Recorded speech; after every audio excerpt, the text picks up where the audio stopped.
What's up, everybody? You are about to listen to a beefy 2+ hour training that I did for 100 plus gym owners all over the world. It was titled Fix the Sales at Your Gym.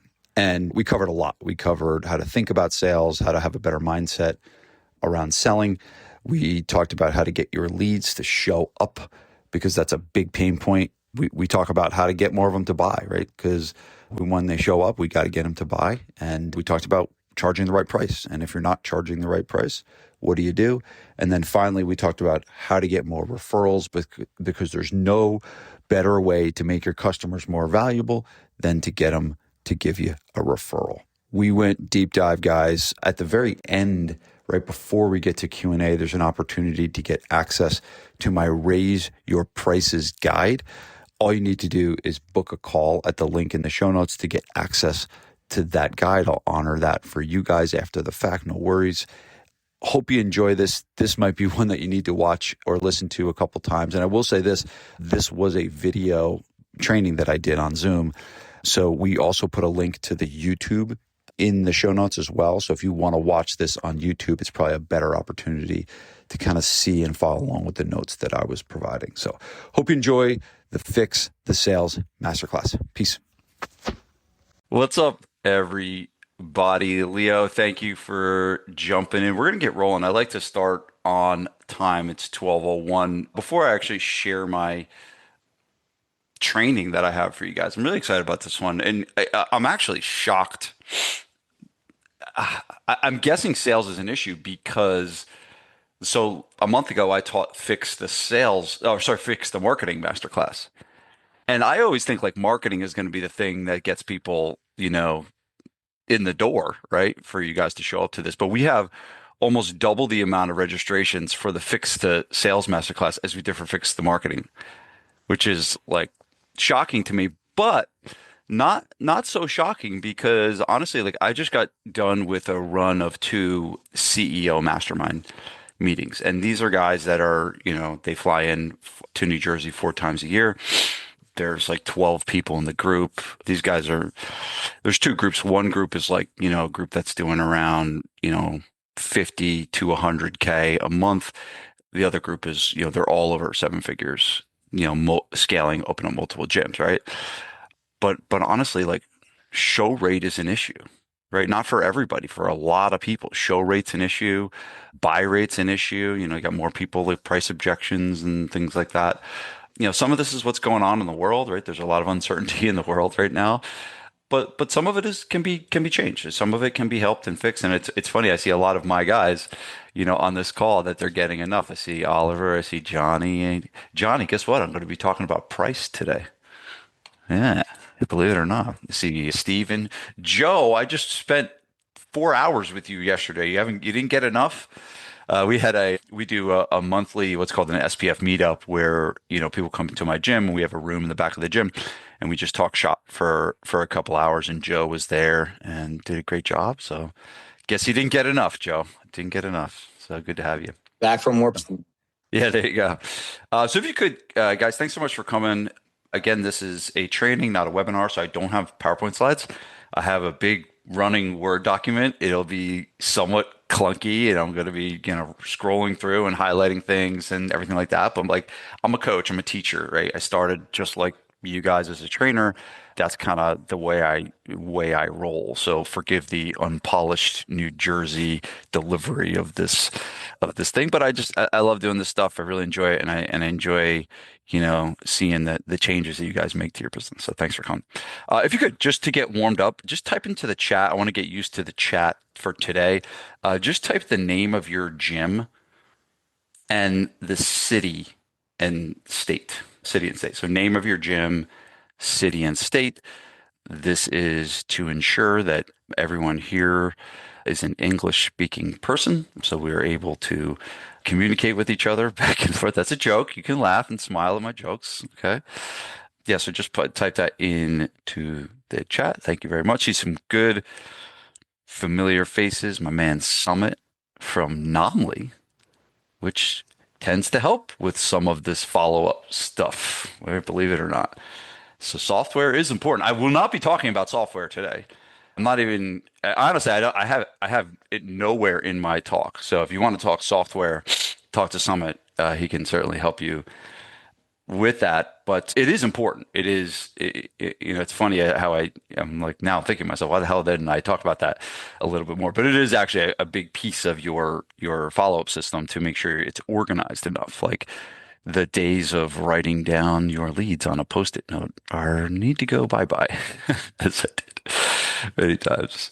Okay, one more question, just to make sure you guys are still with me. Go ahead and write down or type into the chat your biggest challenge with sales. What is your biggest challenge with sales? Is it you're not charging enough money? Is it, you can't get the leads to show up? Is it, Leo, you may need to look at this meeting capacity issue. We looks like we have a meeting capacity issue, Leo. So you better fix that quick. We haven't had that before. So I guess that's a good problem, right? Where are you seeing that? Just A so message just came up. It says meeting capacity is almost full. I guess Zoom wants more money out of me. probably yes. Let me go into your account. So yeah, figured it out. Thank you, Leo. Good to have minions here to do your work for you, right? And Leo the minion, thank you. He's actually not a minion. He's actually a pretty good salesperson himself. I've learned a lot about sales from Leo, and good that he's on our squad. All right, yeah, so quality leads. We'll talk about that as well. Quality leads, yeah, we price objections. Okay, consistent lead flow. Well, if you want consistent lead flow, the big one is to go watch the Fix the Marketing masterclass as well. Okay, cool. Before we start, a lot of I just want a disclaimer of like where I teach from. There's a lot of consultants out there that teach this type of stuff, and I basically get my information from two places. The first place is I have run my own gym since 2008. Okay. So a lot of what I have seen and teach and have learned comes from on the other side of that wall is a gym that trains real people, that employs real trainers, that is a real business and a real community. Okay. And I think there's a lot of, kids out there that are hiding behind, keyboards and hanging out in their mama's basement that never actually owned a gym that are teaching a lot of stuff to you guys about how to, win at your gym. Okay. And that's not me. That's not where I come from. A lot of what I teach comes from what's happening in my own business. Literally this morning, I'm on the phone with the guy that runs my gym and we're talking about this stuff. So I'm running a business just as I am teaching this. On the flip side, as I mentioned earlier, I have the privilege of we have 139 members in our mastermind group. Many of you are on this call. Thank you for coming. A lot of it, a lot of the stuff I learned comes from what those guys are doing, right? Some of the people in the group have been in the group. I see Oliver down there in the bottom. Oliver has been in the group since 2018. So I've got to see Oliver grow from a one-man show doing one-on-one trading in home to now he's got this, unbelievable, incredible company that's supporting, his family. So I've been able to see people grow along the way. And that's why if you look at a lot of my testimonials are not, I helped him get, 344 leads in 3 days. A lot of the testimonials is I took my business from below 10,000 a month to over $60,000 a month, right? So there's many of those cases, and so that's where I'm teaching from. And along the way, that stuff that I learned based on my own gym and based on my customers and the clients in the mastermind, I tend to record a lot of that stuff in books. Okay. And so this is my book, The Ultimate Guide to Sales for Your Gym. There's a lot in here that I won't cover on this masterclass just due to time, but there's a lot in here that is really relative and, helpful for you guys. For coming today, I'd like to give you a free copy of this book. So Leo, if you could just put the link into the chat, you can get a copy of this book that will reinforce a lot of what I'll be teaching today. Okay, so while that's also a distraction for me to be clunky with my training that I'm about to bring up. So while you're getting the book, I'll get my slides ready, or no slides, just my training. All right, so just give me one sec. I'll share my screen. Vince, you're good with the max. We're now at 500, so we won't have any issues. Okay, good. Okay.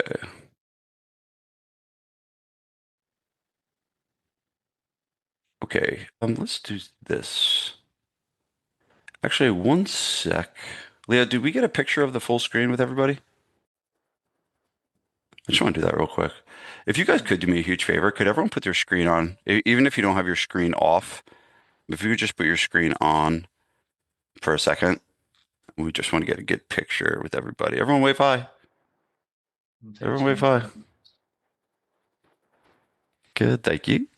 Cute. Appreciate you guys. Cool screenshot. Just to send out some FOMO.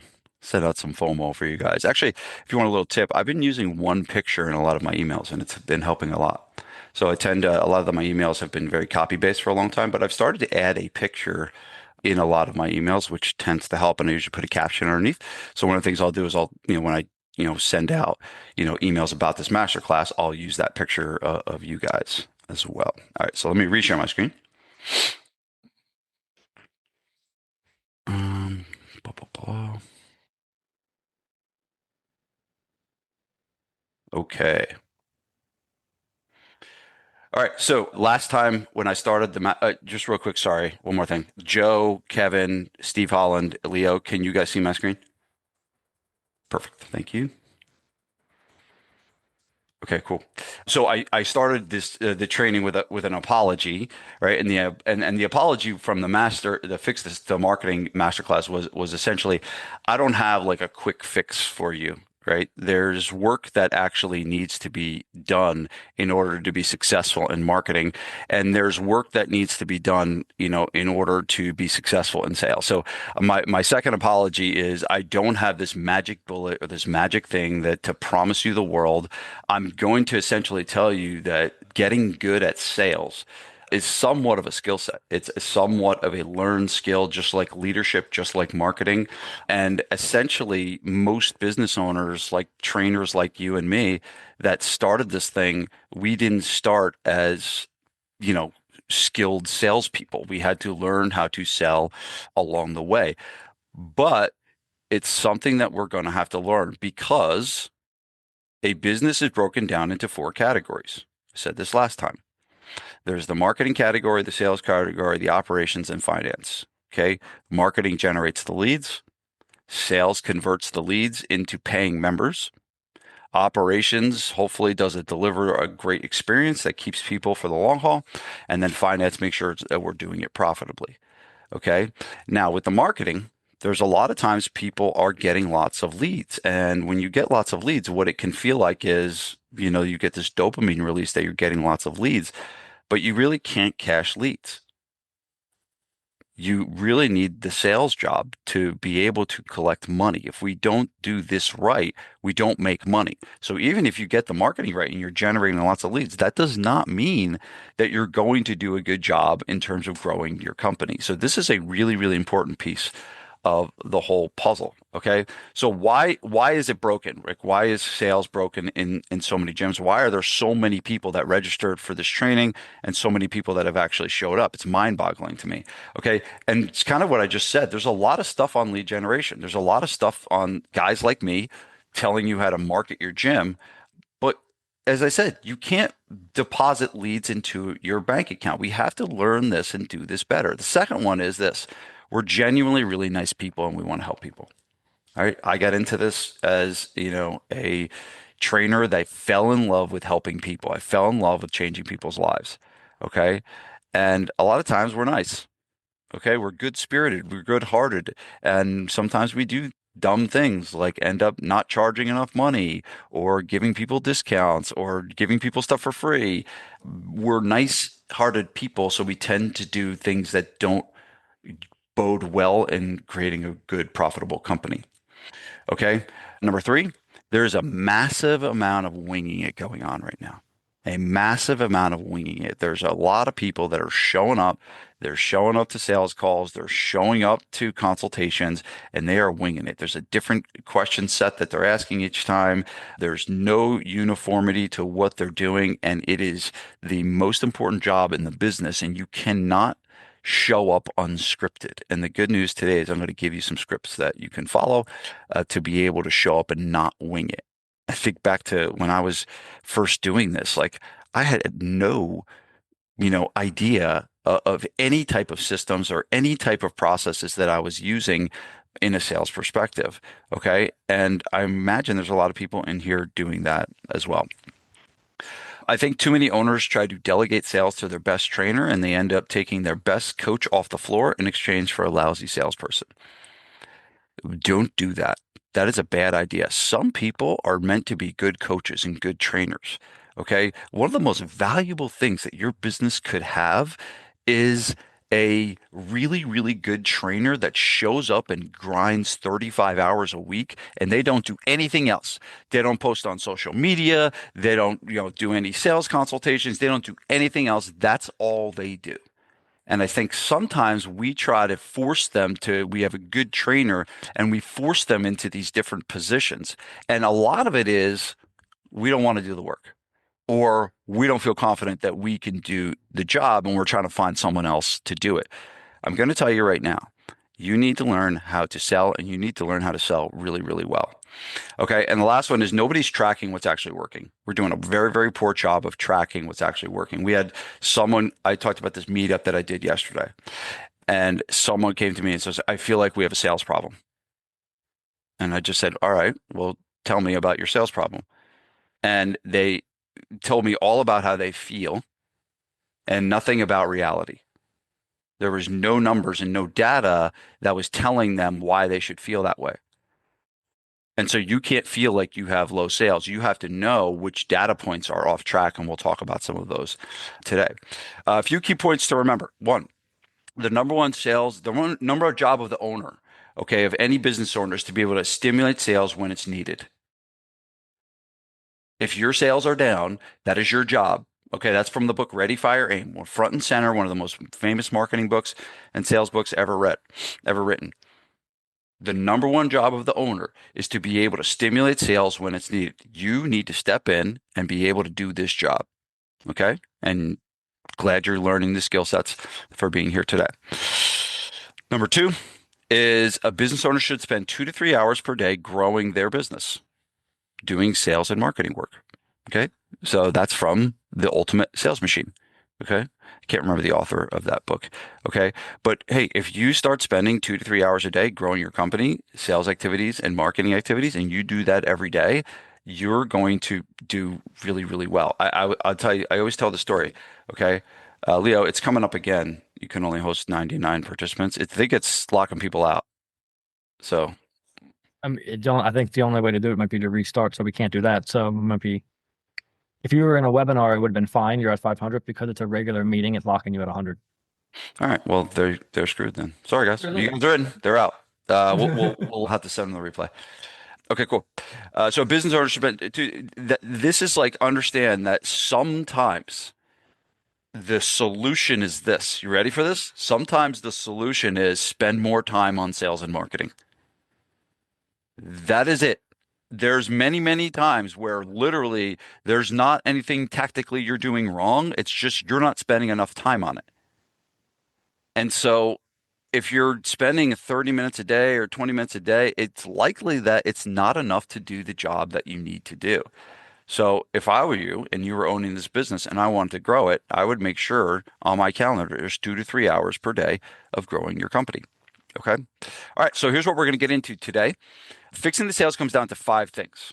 One is understanding the mindset about selling. Two is getting the leads, the dang leads to show up. Three, we're going to sell memberships. Okay. Four, we're going to talk about price. And five, we're going to talk about getting your members to buy and refer more. Those are the five pieces that we're going to tackle today to get you some sales. Okay. All right. So do me a favor, just type into the chat. How you feeling? You ready to rock and roll? You ready for me to get into this sales mindset work? Type into the chat. Let me know you're out there. Let me see here from you. How we feeling? How are things going? Ready. Okay, cool. Ready to go. Good job. This is your test in the chat. Okay, awesome.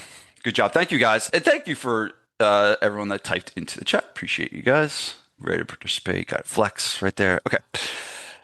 So let's talk about the sales mindset, why you need to get good at sales. The first reason is this. It is guaranteed that you will lose clients. It's a guarantee. You could make your gym free. Okay.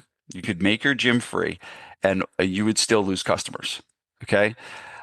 There is no guarantee that you'll get new customers. So you got to understand we're guaranteed to have a little bit of a leak in our bucket, but it is not a guarantee that we're going to get new ones, and we got to do that work. And that's why we need to do marketing and do sales on a very, very regular basis because it's guaranteed that we are going to lose people. Okay. Number two is people like legit need your help. Like I think about what we do and I think about this job and owning a gym for a living. And I have a lot of gratitude for what we do. We there are people whose lives are 10 times better than they would be without us. 10 times. There are people who are alive today because of you. And they probably maybe wouldn't be alive because of it. And so I think that you got to understand is that you guys do really important work. It's really, really important work that you're actually doing. And sometimes we allow our own limitations to get in the way of this. But understand this, people need your help. And it is your duty to get better at selling them a gym membership. It is your duty to do that. Okay. And the last one is this is if we don't get good at sales, we're not going to make money. Okay. And at the end of the day, like, I don't know if like you started your business as a nonprofit. I didn't. I started my gym to feed my family, like I think many of you are doing as well. And here's the reality. If you're not secure financially, your staff is not going to be secure financially either. And so we kind of owe it to ourselves, we owe it to our staffs, we owe it to our families to maybe get around some of the uncomfortable issues that people have with selling. Okay. So that's the first thing is like, this is why you really need to get good at this stuff. Okay. So let's talk about then what stands in the way. Okay. What stands in the way of a sale? So I, in December of 2020, I moved into my new house and my new house is kind of up on a hill and the driveway is pretty steep. And there was it was a winter day and it was pretty icy. And I was walking down to take the garbage out. And legit, I walked down the driveway and I slipped on the driveway. And I'm telling you, my feet like went up in the air and I fell on my back. And now I played Division I football, right? I played for Temple University. I've been hit in the head many times. I never felt anything like this before. Like I was concussed beyond concussed. And I will tell you this. Every time I walk down my driveway, even if it's bone dry, I remember that moment. I remember that time that I slipped and I walk down my driveway a little bit gingerly. And so that's one of the most important things about sales that you need to understand is that people are coming to your gym, whether it's a call, whether it's a consultation, they are coming to your gym with all of their past failures, all of their mistakes that they've made, all of the times that they tried and failed, they're bringing that with them. They're bringing that to the phone. They're bringing that to the consultation room. They're bringing that to the trial membership. And understand this, if we do not show up in a different way than a lot of those other people that have worked with them in the past, we are going to start looking just like the rest of them.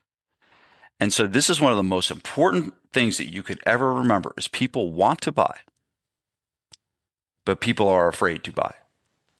And they are afraid to buy because of all the mistakes and all the things that they've made in the past. And that comes with resistance. So if you've ever wondered why someone no-shows on a consult, if you ever wondered why someone says, I'm not sure I can do this yet, it is because of all those past mistakes that they're bringing with them to your room. And your job is to show up in a very, very different way. Okay. And we can do that through these three things, the ABCs of selling. It's a great, great book that written by Dan Pink. It's called The New ABCs of Selling. It's called Attunement, Buoyancy, and Clarity, right? And so attunement is, do you see things through the eyes of your prospect? Are you trying to force feed them a membership at your gym, or are you actually seeing a person that needs help? Okay. The B is buoyancy. Your ability to stay afloat amongst an ocean of rejection. Well, this is all right. If someone says no, can I pop back up and ask the next person? And if you're not willing to do that in a sales situation, you're going to have a lot of trouble. Okay.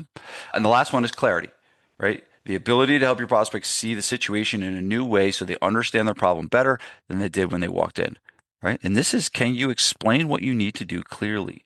Can you explain their problem back to them clearly? And are they actually leaving with a better understanding of their situation and how it can be improved? Or they're leaving more confused than they ever have? Okay. So the way we overcome some of the fear, right? The people that are afraid to buy is to have those three ABCs of selling in mind. And the last part of the sales mindset is this. Okay, the last part is the selling of the sales mindset is to sell with your lifetime value of your customer in mind, not your monthly rate. Okay, because look at the difference. Let's say your monthly rate is $200, $300, whatever it is, right? You are showing up trying to sell a $300 membership. Let me shift that for you. Okay. So I want to show you a formula on how to get your lifetime customer value. Okay. And the formula is you take your average membership. Okay. And that's actually what people are paying. So let's say you have 100 customers and you're doing 10 grand a month. Okay. So your average membership is $100 a month. Okay. And let's say you have an average churn rate of 3%. You would take 100 and you would divide that by 3%. And that would be your lifetime customer value. Okay, so in this example, I used mine at Gabriel Fitness, right? So we have a $427 lifetime at monthly average. Okay, and we have a 3% churn rate. Okay, and that's so our lifetime customer value is 14,233. So when I sit in a meeting with somebody, I'm not selling $427 membership. I'm selling a $14,000, $233 membership. We show up differently for that sale. Show up differently for that sale. That sale means more. It means more to you. It means more to the business. It means more to the staff. It means more to everybody when we start showing up with lifetime customer value in mind. So I talked about this a lot on the marketing training. All right. But it's also really, really important to learn and understand from the sales perspective as well, is we are selling with lifetime customer value in mind, and we treat each case very, very differently. All right. You're not going to quit as early on a sale when you're trying to chase a $14,000 bill versus a $427 bill. Okay.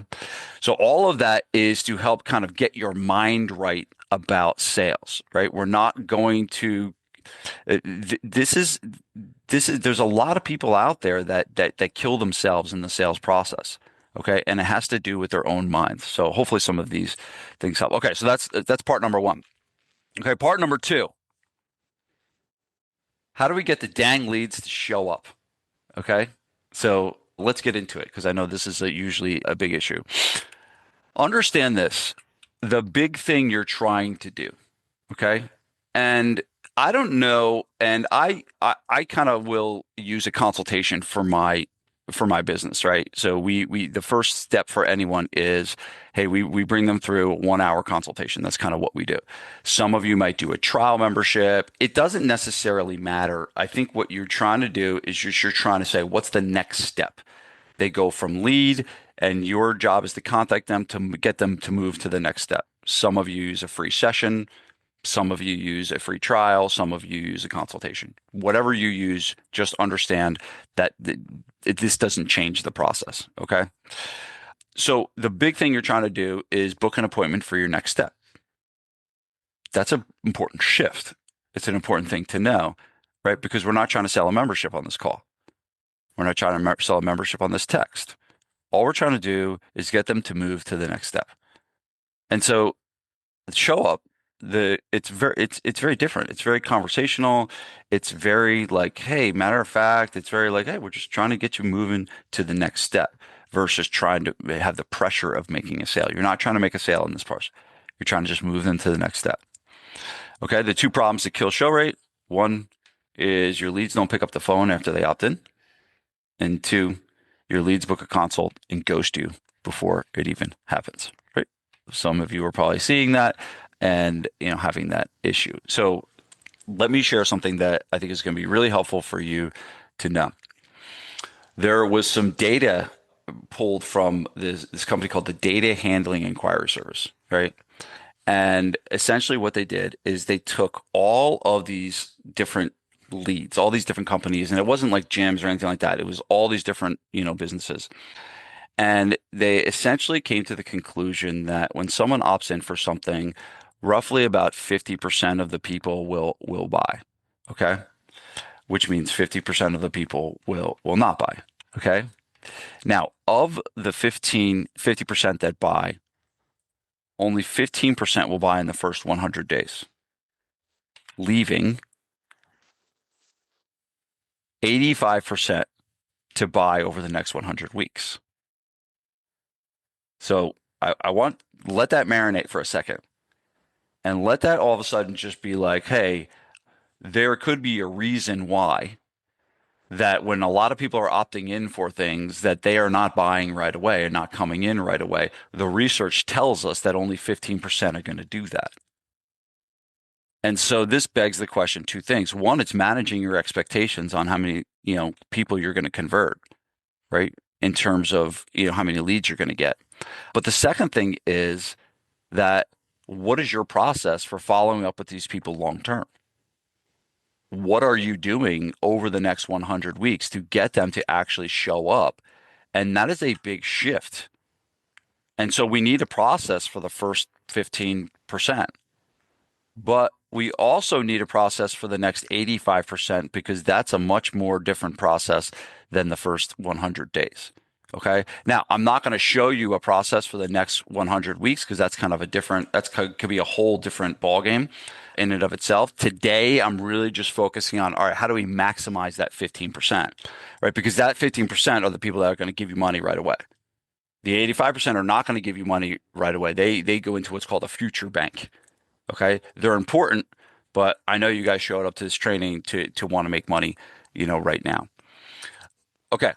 So there's really the three very, very important pieces to this follow-up system that's going to get people on the phone or even just get people to answer even a text message or anything like that. Okay. Here's the first piece that's really important. The first piece that really is important is speed. We got to do it fast. If we don't do it fast, there's a really good chance that we're going to lose them. Okay. So I was on my front porch looking at solar panels. My neighbor had solar panels. And I was like, man, my neighbor's a pretty smart guy. Maybe I'll check it out. So I opt in to get information about solar panels.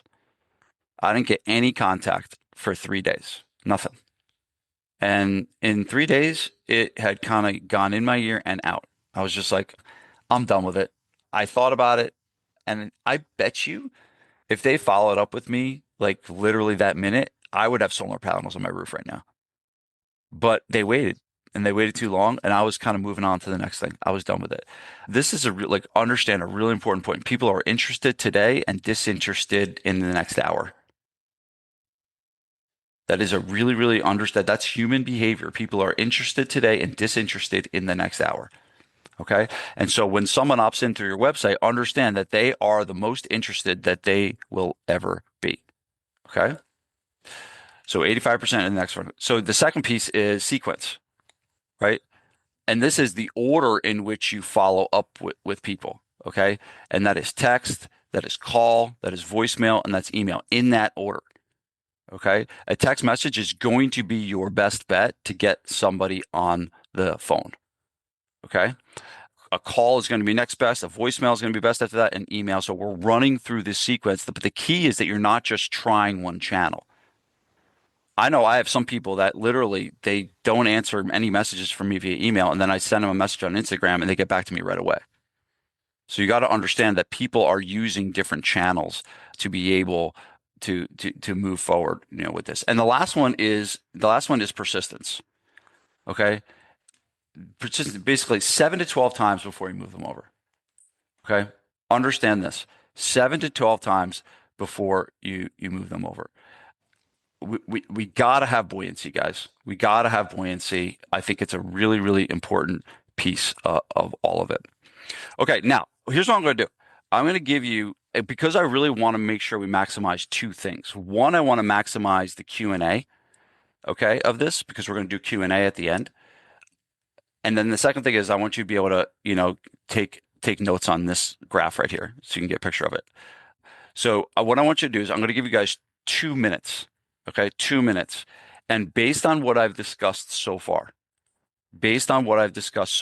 I want you to write down one question you have about with the challenges you have in sales. And what this is going to do is this is going to help us frame the Q&A part. Okay. And I want us to show up to the Q&A with really good questions because sometimes the game changer in this whole process is the Q&A. Okay. So silence for 2 minutes. Everyone's going to write down one question, and then I'll be back in 2 minutes.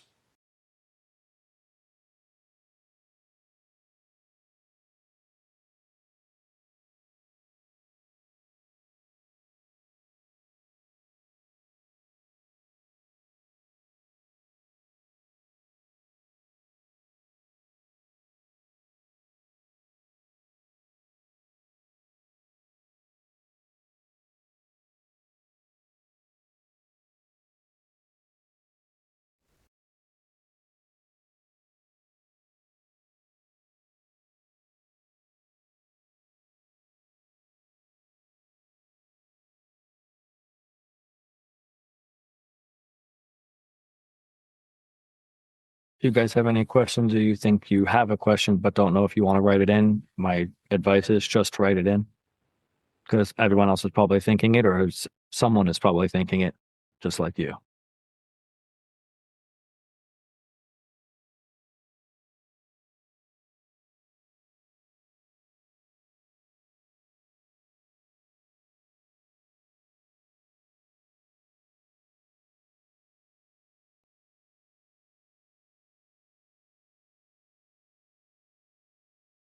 There we go. Now I see stuff rolling in.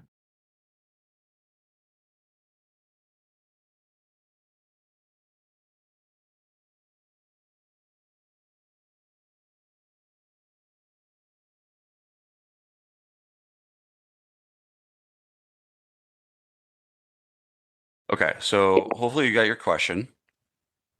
And what I really want you to do is understand that this picture right here, this is not necessarily, the exact most perfect follow-up system, right?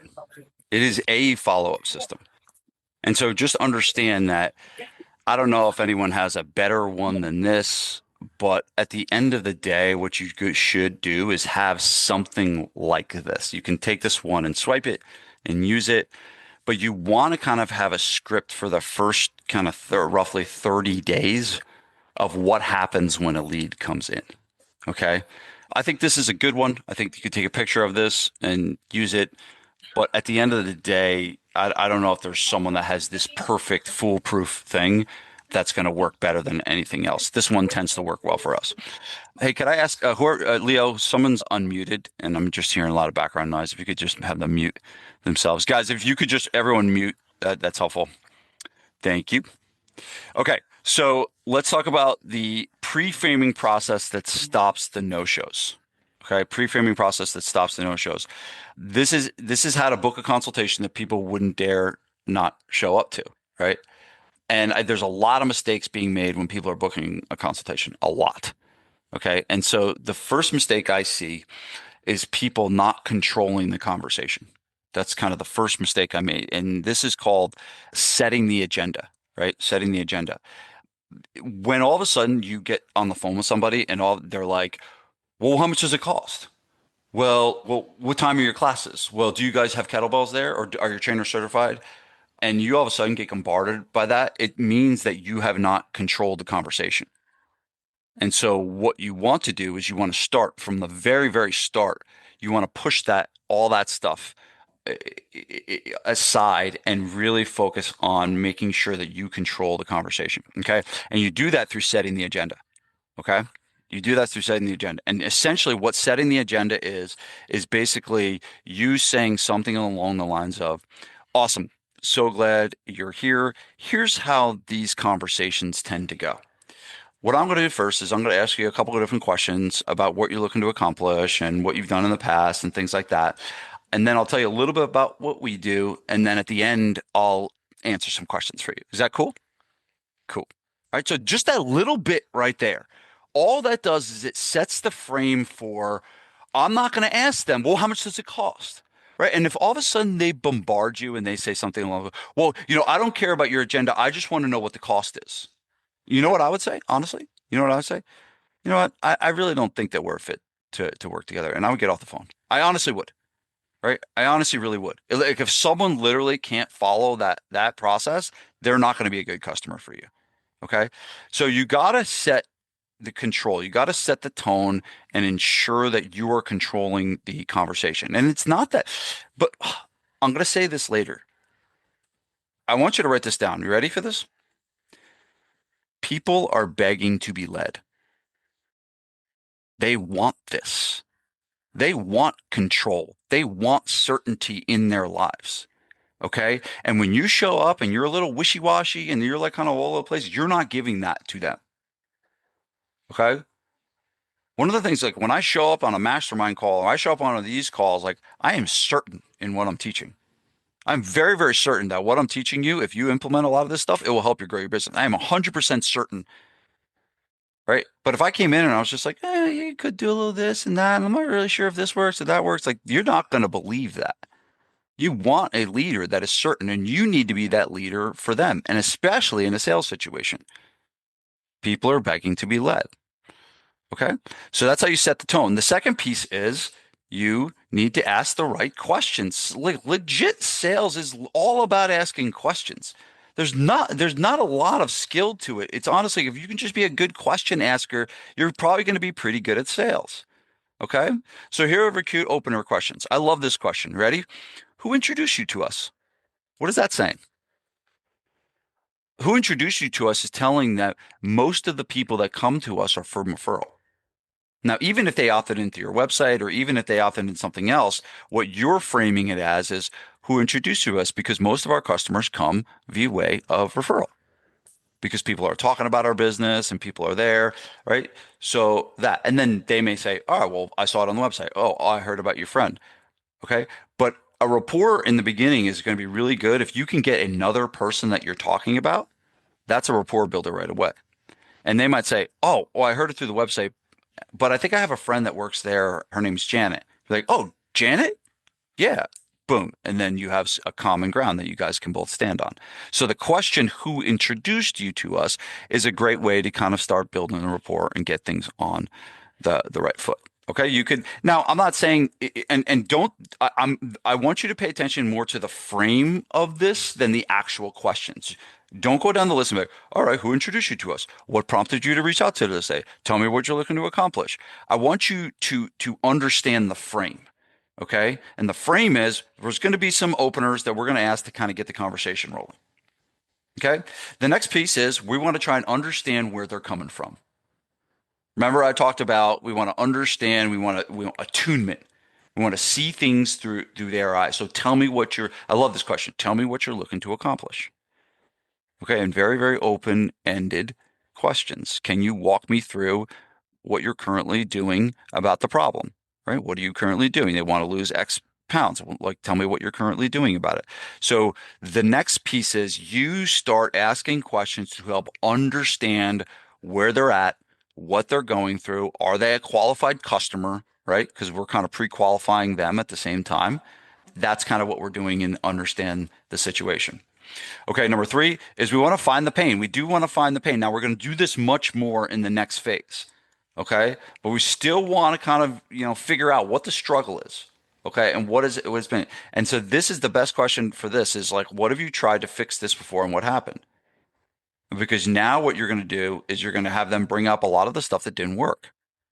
I tried this, and I tried that, and I tried this, and I tried that, and your job is to show up differently than all of those things, right? And you're not there to say anything like, oh, well, that person sucks at what they do and blah, blah, blah, blah. But you're just essentially asking the right questions to help prompt and bring out the pain. Okay, then this is really, really important. You got to tell them what happens next. Okay. You don't need to go into a big diatribe about your program. Okay. You don't need to talk about your ratio of we train people in small groups from 1 to 6 ratio and we use kettlebells and we use this and that. That you're losing people. Okay. Well, the next step is, we have you come in and I'll show you around the gym. We'll sit down, and I'll ask you some questions a little bit more, get a little deeper into what you're looking to accomplish. I'll show you kind of the different options that we've got, and then we can make a decision from there, right? So you're just basically telling them the next step in the process. You're not hard selling them on. Now, there are some people that sell on the phone. That would be different, right? That would be a different, but assuming that a majority of you are not selling on the phone, the majority of you are booking appointments to come in for a free trial class or whatever that is. Okay. So you got to tell them cleanly and clearly what happens next. Okay. And then last thing is offer two specific times. Okay. So it's like, hey, I got Monday at 8 and I got, Monday at 9, whatever it is. Give them two options. Which one works better for you? Simple stuff. You guys do that. Okay. Last thing, and this is really what is helps with the show rate. Two, we are going to send them emails and texts after they book. Right. So whether you book them through text or whether you book them through there, we do want to send stuff and I'll show you what those are. But the second thing is here's the magic question. If something comes up and you need to reschedule, don't say cancel, say reschedule. Will you please let us know? And so what you're doing, that's called commitment and consistency. Okay. And that's from Dr. Robert Cialdini. Okay. It's one of the most powerful laws of persuasion. You are getting their commitment that if they do need to reschedule, that they will. Well, this helps prevent a massive amount of no show, no call. Right? Many of you are all of a sudden people are ghosting you. And they're ghosting you. Most of the time they're ghosting you is because the conversation didn't go well. Right? They're ghosting you because but here we can get their commitment, right? People do not want to commit to something and then not fulfill that commitment. It's like everything against their being. So this question allows it to frame it in a way that they're committing to it and they're going to let us know if they do. Because that happens a lot, right? It's like it's not uncommon for someone to reschedule, but that's what we want. We want them to reschedule and come at a different time. That's fine. Okay. What we don't want to do is ghost us. Okay. And there's many other forms of this. There's many other ways we can do this. There's ways in the show sequence that we could do, but that's just a really powerful question that is helpful for you. Okay, so now what do we send them after you book? So you book the appointment with them. What do you send them after? This is crucial, guys. This is crucial. Okay, the first thing is, okay, what did I say in the very beginning? The number one reason that people don't buy is people are afraid. Okay. What makes people afraid the most? Uncertainty. Okay. Uncertainty is what makes people the most afraid, not knowing. Okay. What do people want most in this world? They want certainty. They want to know. And so your first confirmation isn't this, and this bothers me. I think a lot of gyms do this, and you send them like this stock confirmation email from MindBody that says you have an appointment booked at this time at this gym with this trainer. And it's like, it looks like you're getting a message from your doctor's office. You do not want to show up like your doctor's office. You want to show up like a human being and a real person. Okay. And so this email that they get immediately should be the purpose of it is to decrease uncertainty and give them certainty about exactly what's going to happen. Exactly what's going to happen. Because here's the thing. I will tell you this. So my son he's 10 years old and he's been doing Brazilian Jiu-Jitsu for I think 6 years now. Okay. And he's 10. He's a yellow belt. He's pretty good. Okay. Now I tried Brazilian Jiu-Jitsu for like 6 months. And the first time I went, I was like, I didn't know what was going to happen.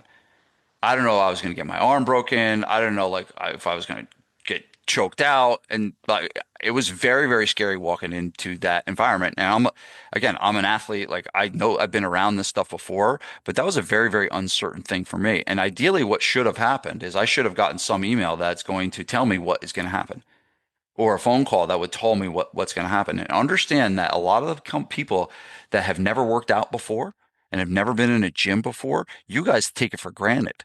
You live in the gym, you grew up in the gym. They haven't. That's scary to them. And so this email helps decrease the amount of uncertainty that they have. The second piece is, and I really suggest you do this, many of you won't, okay, is to pull up your phone and talk to your phone and send them a video message, right? And the video message could be something along the lines of, "Hey, Deandra, it was so great meeting you today. Super excited to meet with you on Friday. I loved our conversation, and I'm really looking forward to helping you, in the next chapter, right? Whatever. You guys know what to say, okay? But getting a video text message that's just like that from a real human being and a real person, that's way better than the doctor's office confirmation text message that you have an appointment at this day. Okay, so that's the second thing. The third thing you do is what's called the reciprocity email. Okay, and this is basically where you're giving them something, some type of a gift, right? If you have a free report, if you have a book that you've written, whatever you want to give them, some type of email that basically gives them a gift for showing up. And the last piece is the social proof email. And this is an email that shows all of the social proof that you have at your gym. Okay. So send them a link to your website that's got your testimonials and stuff like that. It's like, hey, we're looking forward to meeting with you. Here's a quick link of all the different stories and success stories of some of our members. Right.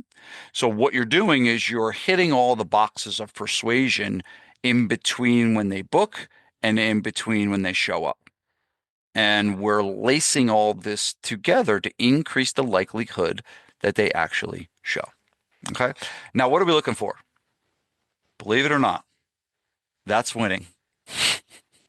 I know.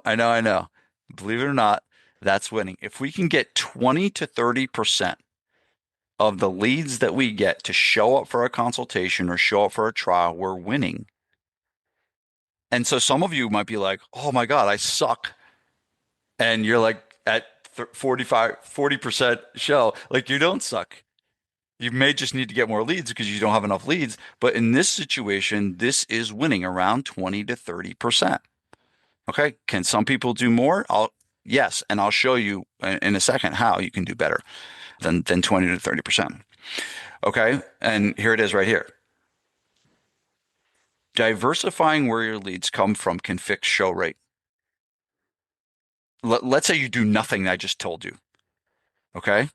If all of your leads are coming from Meta and you're following a lot of the stuff, you can get a little bit better. Okay. But at the end of the day, if all your leads are coming from Meta or all your leads are coming from one source, a lot of times the show rate will kind of be where it's at. The way that you increase your show rate is you get better customers.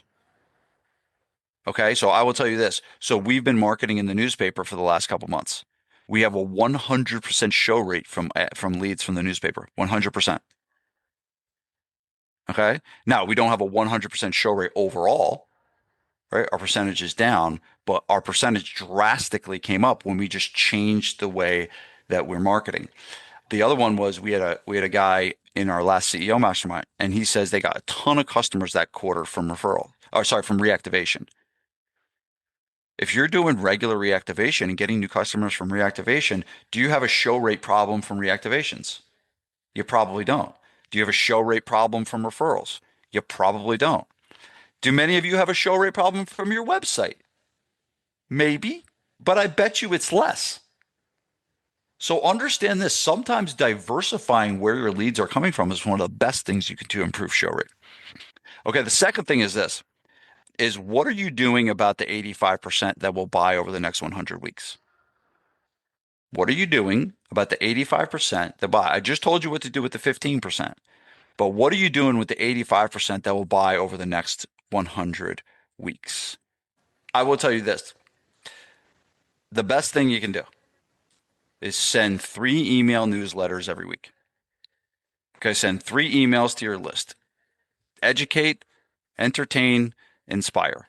Those are the things that you want to do with your emails. Just do those 3 things and have a regular pulse and have calls to action to come into your gym and just do that forever.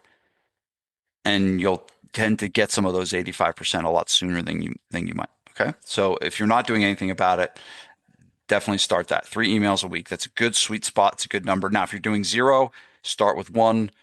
If you're doing only 1, go to 2. Just add 1, but three emails a week is a good sweet spot, and that really helps with getting those 85% to kick them over the edge. Okay, So number three, let's talk about selling memberships.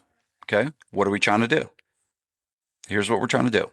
We're trying to give them clarity on where they are now, which is their current situation.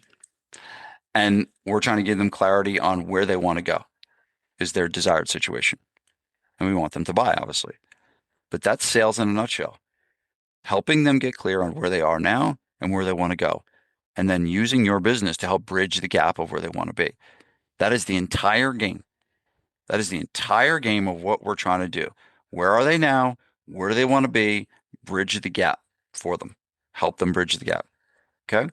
All right. So here's a couple of ways how we do this. One, so now we're talking about someone that comes to the gym, right? Someone that shows up to the actual business for the first time. Again, it could be a consult, it could be a trial, whatever it is. They're showing up to the gym for the first time.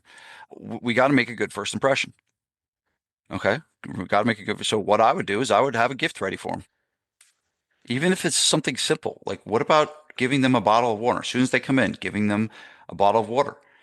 Give them, I don't know, like one of our members, Devin Gage, he actually, this is actually really smart. He sends them a text message, and the text message has a picture of a vanilla protein shake and a chocolate protein shake. And he's like, hey, we got a protein shake waiting for you when you come. Do you prefer vanilla or chocolate? And then they respond with vanilla or chocolate, and then they're showing up, and you give them the shake, and they respond. It's brilliant, right? But there's a gift waiting for them, right? Number two, be ready and waiting for them. The worst thing that could happen is they show up to the gym and there's like no one around. They're already uncertain, and now all of a sudden they're looking around and there's no one around. Like, no, you should be standing there ready and waiting for them. And if you're training in a session and they walk into the door, you run over to them. You tell your people, hey, give me one sec. I'm just going to tell this new customer to sit down and fill out some paperwork or whatever you have them do. But do not allow them to walk into your gym alone, wandering around the place trying to figure out what's next. That we were just putting the uncertainty on performance enhancing drugs by doing that. Okay. Number three, you can do things like have their name on a board or a notebook. So if you have a notebook, you can have their name already on it. Right. So they're like this guy was expecting me. This guy was like thinking about me. We have a chalkboard at our gym. So when someone's coming in, we write their name on the chalkboard and they show up and for the first time, their name's on the chalkboard. Okay. And then this is huge. Tell your staff to introduce themselves to the new member. So they come in and they're talking to you, but as they're walking through the gym to either go to the consult room, you should instruct your staff and to walk over and introduce themselves. Okay. I'm telling you, little things like that go a very, very long way. Okay. Second thing, environment. Now, I'm going to take you guys on a little field trip. You ready for this? Okay, hold on. Let me see if I gotta see myself. Hold on. I'm taking you guys on a field trip to my gym. Where am I? Oh, here we go. All right, so I'm in the. Do you want to stop share events real quick? Oh, they can't see it. It's your very small flip advantage. All right, hold on. There you go. That's good. Okay, so this is our consult room. Okay, so you can see that you come in. There's a round table there, and there's only two chairs for them. There's testimonials on the wall. Sorry, I know you can't see it too well. Testimonials on the wall. There's a whiteboard right here. Oop. There's a window to the gym with a quote that says it's the start that stops most people. There's our books, right? There's supplements that we sell here. And the wall is actually painted blue specifically because blue is the color of trust. Little plant in the corner right here. This is really cool. Check this out. So these are our testimonials. So we have a binder with all of our customer testimonials. So if we get someone to come in and we turn to a testimonial that looks just like them. So understand the whole point of this room is that it's set up to sell a membership, right? It is really, really set up to provide an experience that is going to get someone excited and get someone focused around buying a membership and coming to the gym. So when I built this gym, that consultation room was built with all of those things in mind. So wherever you sell, and maybe you don't have a private office or anything like that, but just understand that when you're doing this stuff, that the environment actually matters a lot. And you want to strategically make the environment a very, very effective place that people will buy a membership. If all of a sudden you walk into your office and you got a half-eaten sandwich on the desk and a protein shake that stinks, and you got your Tupperwares that smell like, that's not a great selling environment, to get customers in the door. So if you don't have like a room like that and you have your own office, well, clean it up and, do it. Like, you got to take your sweaty shirt off the desk and make sure that it's primed to sell. Okay, we got to show up in a way. If we're going to sell big memberships, we got to show up in a way that's professional and make that good first impression. Okay, so that's just a little field trip I took you guys on. Let me go back to my share. Okay, cool.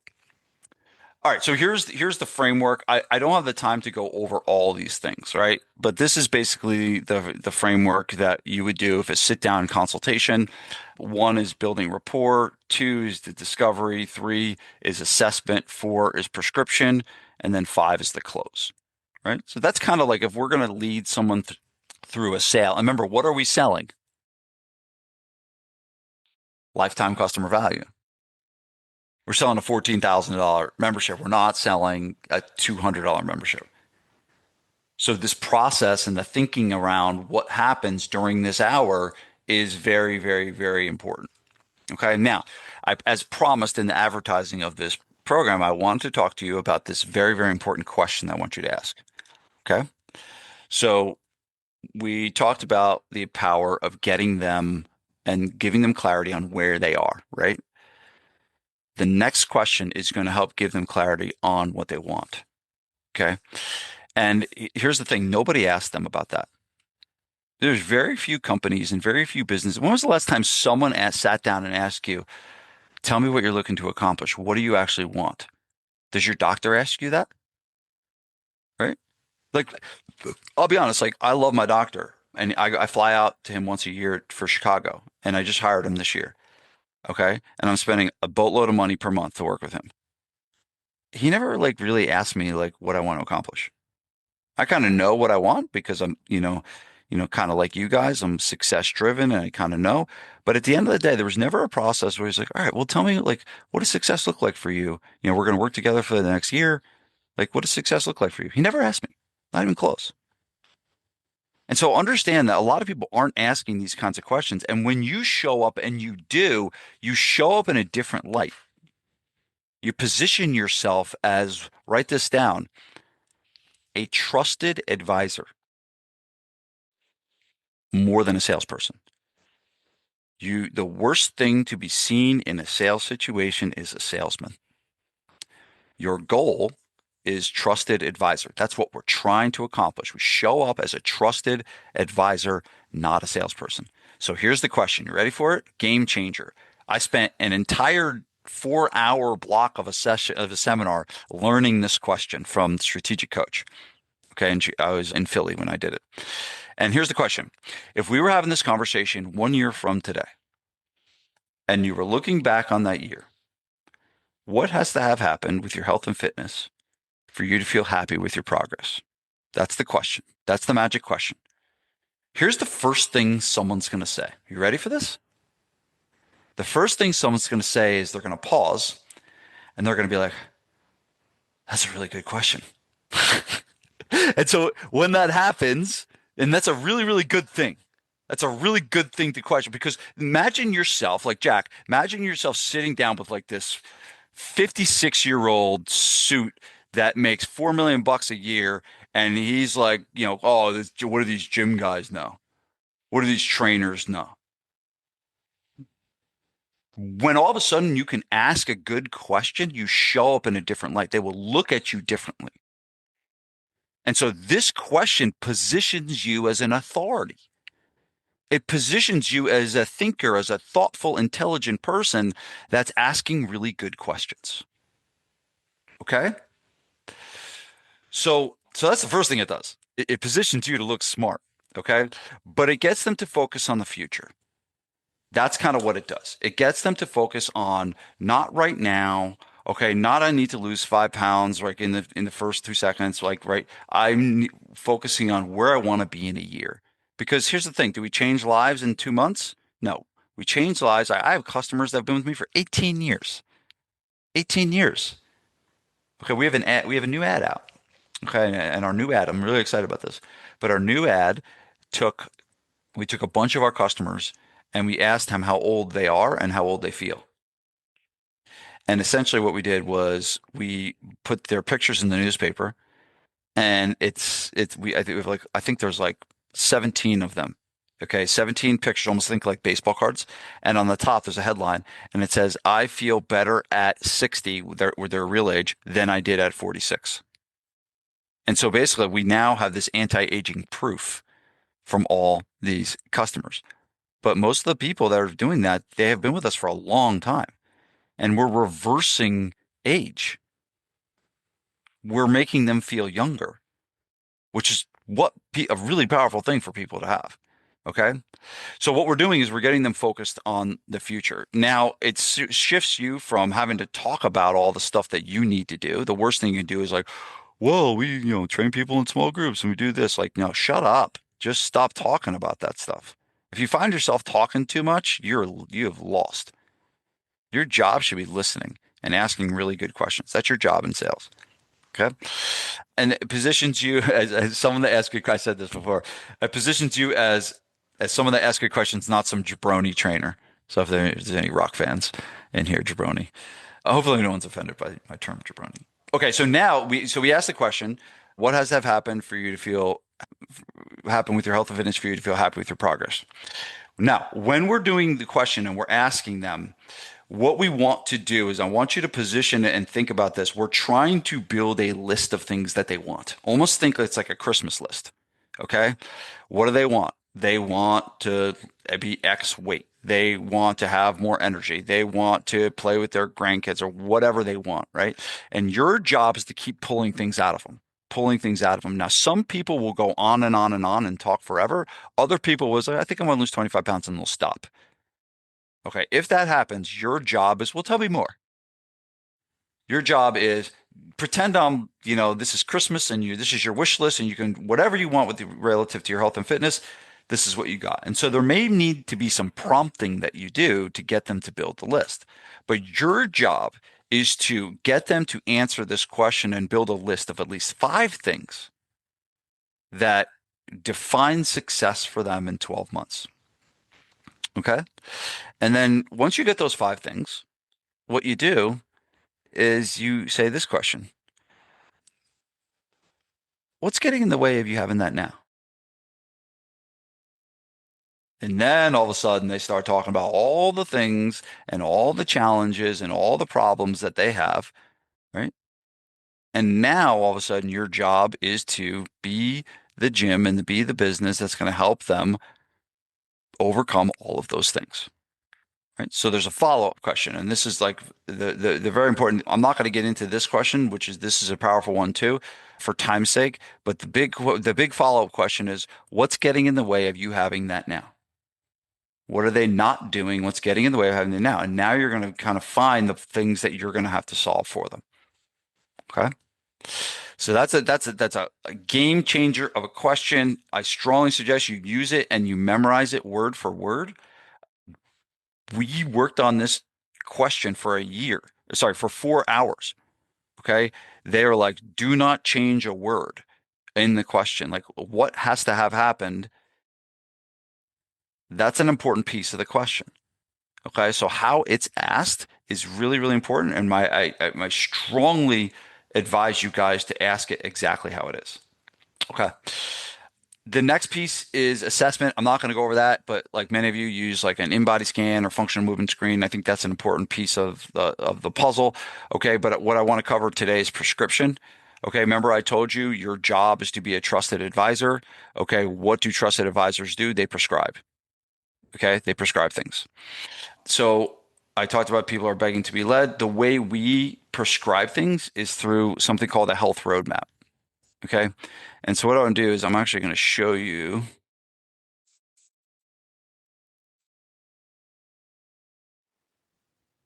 ours.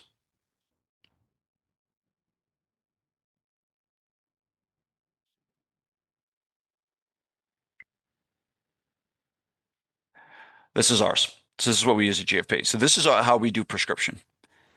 We essentially, fill this out with them as they're going through the consult. But we essentially their name, what their goal is, the reason why they're doing it. We give them a mini food plan. So we'll actually build a mini food plan with them while they're doing it. And then the prescription comes from like when they're going to do training. So if you can see small group personal training, that's like when they would come in with us. So we would write in, all right, Monday, Wednesday, Friday, you're going to do small group personal training. Tuesday, Thursday, Saturday, you're going to go for a walk. Down here, we're going to start, taking topical mag before bed, which is like a cream you rub on your arms. We're going to make sure we're getting, 7 to 8 hours of sleep. And so what essentially we're doing is we're building out a prescription for them for what they need to do for their health on one page. And when we get this, like, and again, this is before a close of sale. So I'm building all of this with them as we're doing the consultation. And now they're getting clarity. Now they're getting certainty. Now they're getting what do I need to do to succeed relative to how I want to be. So this is of all the things that I've created and all the tools I've created for my businesses, for companies, like this is one of the most powerful things I've ever done. And it's such a simple thing that you guys can take and swipe and deploy. But this is the prescription right there. Okay. So let me go back to my there.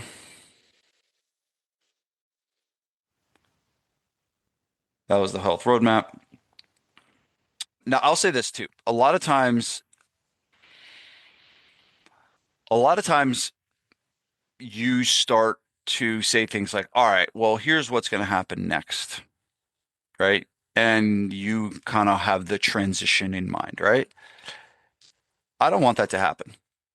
Okay. I don't want the transition to happen. I want them to ask you. Okay. That's the goal. The goal in a consultation is that you do such a good job of making it about them and not talking about you that they all of a sudden go, all right, well, and they're all excited about it. And it's like, what's next? What's the next step? And I'm telling you, if they ask you that, game over, right? If all of a sudden you're like, well, what do you think? Do you want to do it? All right, well, let me tell you about the program. No, your job is to do such a good job with these steps that I just told you, is that they say and get so excited. They're like, all right, well, how do I sign up? Or how do I do this? Well, what's the next step? That's the goal. Now, does it always happen? No.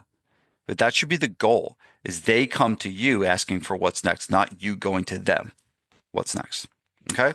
Now, consultation conversion scoreboard, 70 to 80% of consultations buy membership. Okay. There's caveats to this, guys. Okay. So don't take this as gospel. The majority of my customers are doing month to month memberships. It's possible that this percentage goes down if there's like, an annual commitment or something like that. It's possible that if it goes down, even if you're doing trial memberships, okay, like 30-day trials and things like that. But if you're selling month to month and you're selling from a consult right to a new member, we like to see 70, 80%. So 7 out of 10, you're making the sale. You're on the right track there. Okay. Okay. So let's get to price. Okay. Your value judgment does not matter. Sorry. Your mom's value judgment does not matter either. Only the value judgment of your clients matter. So when we're talking price, that's the only value judgment that matters. So if someone says, "Oh, you're charging too much money," if they're not a customer, then that doesn't actually matter. Okay? So you got to understand this. The second piece is the most expensive is usually perceived as the best. And sometimes being too cheap can be a major red flag to the right people. If you're selling to the right people and they come in and you're too cheap, that's a red flag for them. Like whenever I see something, and I invest in things like my health, I invest like, and I see something that's almost like weirdly inexpensive, that's a red flag for me. My radar goes up and it's like, why is that so cheap? Why is that so inexpensive? And I think something's wrong with it. So, and usually the most expensive thing is perceived as good. Not always, but is. Okay. And the last piece is it is a near certainty that the chain linking your current product to your current price is bigger, thicker, stronger in your mind than the one in your customer's mind. I'll read that again. It's a certainty that the chain linking your current product to your current price is bigger, thicker, and stronger in your mind than the one in your customer's mind. Okay. So here are some funny jokes, stuff people spend big money on. Okay, this is something called cat poop coffee. And legit, they take these like jungle cats, they go and they eat these berries on these trees. And what they do is they eat the berries and then they poop the berries out and then they make coffee beans from these berries. And it's $80 a pound for this coffee. And people buy it all day long. Okay. If you want a consulting day with Dan Kennedy, it's going to cost you $23,400 for one day, for one 7 hour day. If you want to do a private Disney tour, it's $900 an hour and a minimum of 7 hours. If my mastermind's a lot cheaper than this. It's 100K a year for this to join this mastermind. Understand this, that people spend dumb money on stuff all the time. Okay, there are people spending gobs and gobs of money out there and on things that are way, way less important. Okay, way, way less important than their health. Okay, so you guys are selling something really, really powerful and really, really important. So don't be afraid to charge. Here are some basic general market ranges to work from. Again, some of these ranges come from, different areas of the country. Like if you're in New York City, your prices are going to be higher than if you're in, Oklahoma, right? So that's where the range comes in. But I know everyone here probably does different types of training. Some of you are one-on-one people, some of you are small group people, large group. But this is just from what I've seen that the ranges are good for prices. Okay. Now, talking about presenting price. So like when you get to the point where you're showing them the prices, I believe gym owners are notorious for overcomplicating their options. Okay. And confused mind doesn't buy. So I want you to think about like when you go to the Cheesecake Factory, how you have so many different options and so many different things, your mind wants to explode. Your head wants to explode. And I think a lot of us tend to do that, especially early on. We want to try and offer lots of things because we don't want to miss a sale. But sometimes that wide variety tends to confuse buyers. Okay. And so I teach what's called a good, better, best model. Okay. Good, better, best. And it's basically three options that have very, very layered different price structures, which I'll explain in a second. But this is kind of what it would look like. You would show them three options, 299, 349, and 997. Okay. That's a basic, simple, really. And then let me give you the psychology behind this. Okay. So the good option is priced higher per session at 37 bucks. Okay. Which makes the better option, okay, $29, feel like the obvious move. Okay. The best option is priced high enough to make everything look like a steal. Right. So that's what this is. I don't really even care if you sell that. The purpose is to make 349 look smaller by 997. Okay, it's what's called an anchor. And honestly, like Dan Kennedy says that 5 to 20% of people will buy that option. In my experience, it's much closer to 5. But again, that's okay. And ideally the goal is you know 3 times a week, I think for us in our businesses is a sweet spot. So if you can get people come to the gym a minimum of 3 days a week, retention's going to improve, results are going to improve, a lot's going to get better if we can start shifting towards that. Okay. So that's basically how you would present price. I love it. It's a simple, easy way that you can present your prices. You show them 3 boxes with 3 different price points using the psychology that I just showed you. I think if you have a 1 time a week option, I would take it off your menu. I know, I know. All right. If you have 1 time a week, I would take it off your menu because here's the thing. If you have 1 time a week option, what is it? It's the cheapest. A lot of times people are buying it. And you're not going to get people as good of results. We have made people so much money by simply just telling them to take their 1 time a week off. And now when they take it off, people don't buy it because it's not there, right? And so what do? They buy two. All right, big question here. Should you raise prices on current members? Should you raise prices on current members? Yes, you should. Despite what some people will tell you, yes, you should, but only if you have an acceptable churn rate. If you have a poor churn rate, it's probably not a good idea, right? Because what it's going to do is your market is telling you that your product is kind of lukewarm, and it's really, I would focus on doing a better job before I raise my prices. Okay. Three ways to get the courage to raise your price. One is you do math. Okay. Two is you talk to someone that did it. Okay. We have this guy named Marty. He raises prices on everybody, and I just have everyone call him. And he's like, "Yeah, I raised my prices, and everything went great." And they're like, they all feel better about it. All right. So sometimes you just got to talk to someone that did it. And the three is read your testimonials and reinforce that, hey, you're changing people's lives. And because you're changing people's lives, you deserve to get paid more for doing it. Okay. All right. Now, if you are fearful of raising your prices, here's the math that you would go through. Okay. Let me walk this through. Let's say you have a current situation of 100 members paying you $200 a month. Okay. You're doing 20K a month. And let's say we propose a price raise on those people of 20%. And so it brings the $200 to 240. Okay. This equates to $4 per session, assuming the average is 10 sessions a month. So around $4 a session. Okay. If everyone stays, 100 members times 240 is 24,000. So you go from 20,000 a month to 24,000 a month, $4,000 in recurring revenue overnight. Okay. Now, sometimes we have doom and gloom situations, and I do like to do this where we kind of pick a worst case scenario. Let's say we lose 20 members, which is a lot. Okay. On a price raise, we go down to 80. So we go from 100 to 80. And so we're at 19,200. It's almost the same. The amount of money is almost the same. Like we were doing 20K here, we're doing 90K here, and we lost 20 people. Okay.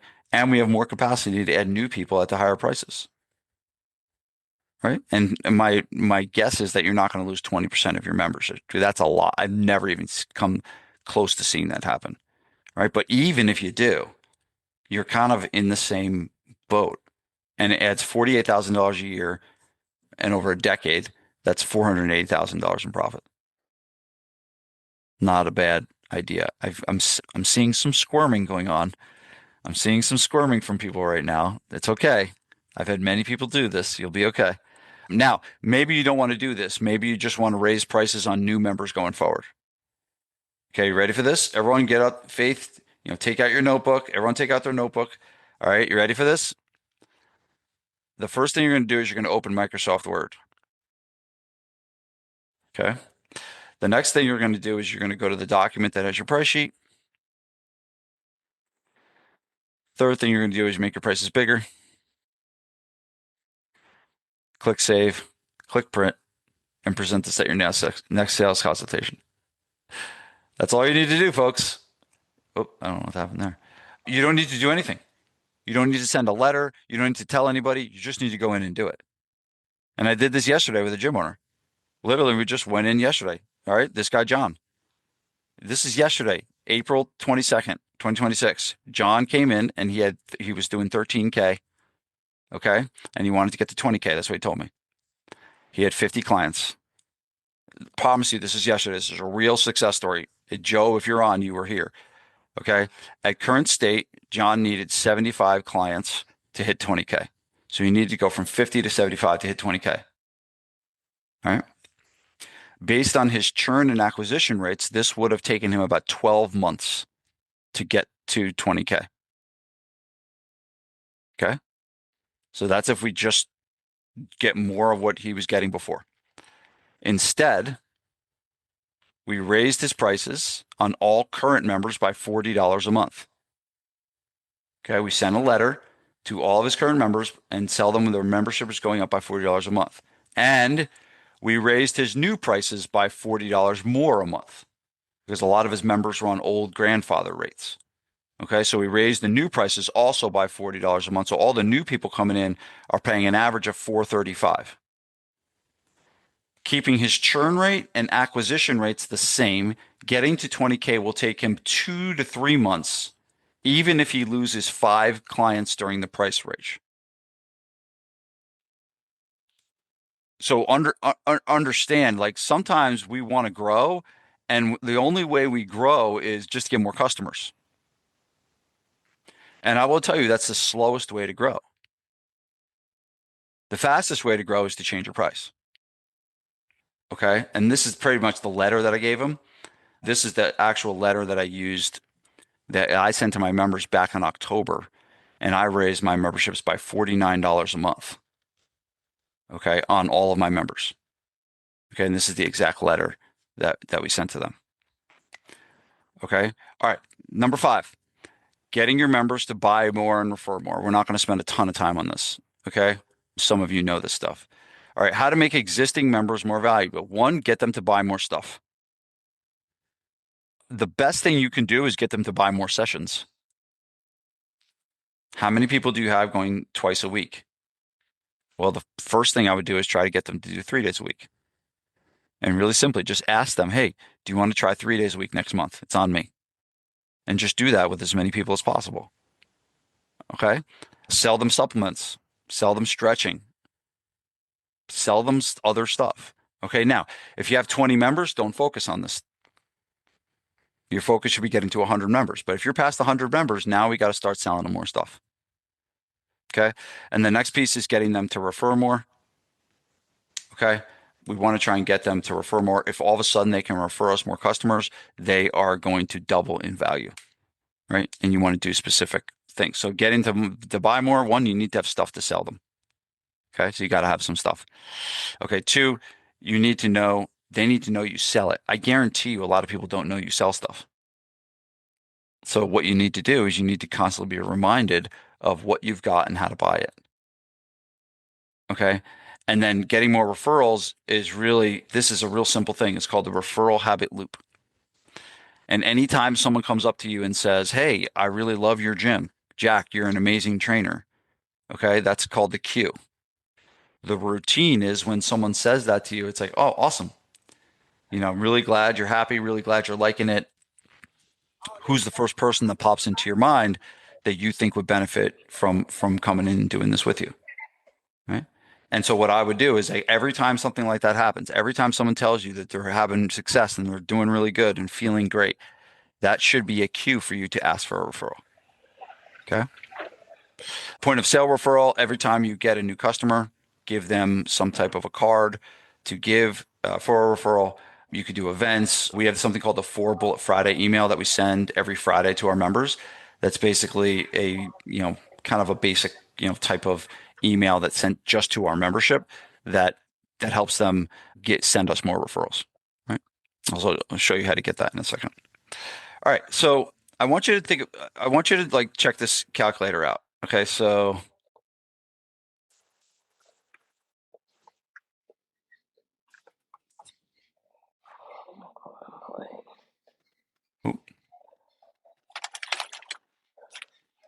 If you click it, Vince, it should just open. no, here we go. All right. So check this out. So I created this calculator for you guys. It's called the gym revenue calculator. So let's just say that we have 50 members. Okay. We're getting 50 leads a month. We have a 10% conversion rate from lead to consult. We have a 50% conversion rate, close rate on consults. Our average monthly membership price is $300, and we have a 4% attrition rate. Okay, let's just pretend we have all that situation, right? Now, this is what's going to happen if we're doing that every month. We're going to net 0, and we'll net a little bit more because we get some new people in. So by the end of the year, we'll be +5. Okay, so this is where a lot of people are. A lot of people are stalemating in their growth. A lot of people are staying the same size. Okay, so this is not an unrealistic thing. So they'll go from 50 to 55, and they'll go from 15 to 16K. So a little bit of small growth. We're just kind of creeping along. There are a lot of people are in this spot. Okay, now let me show you what happens if we have some small moves. We'll keep the membership the same, and we'll keep the leads the same. Okay, let's just take the lead to consult and bring it from 10% to 20%. Okay, let's take our close rate and let's bring it from 50 to 60%. I think we can do both of those things by what I showed you today. Okay. Let's take your average monthly membership price and we'll raise it by $30 a month. Okay. We'll go from 300 to 330. Okay. Which is like 10%. So we got 10%. Whoop, that's too much.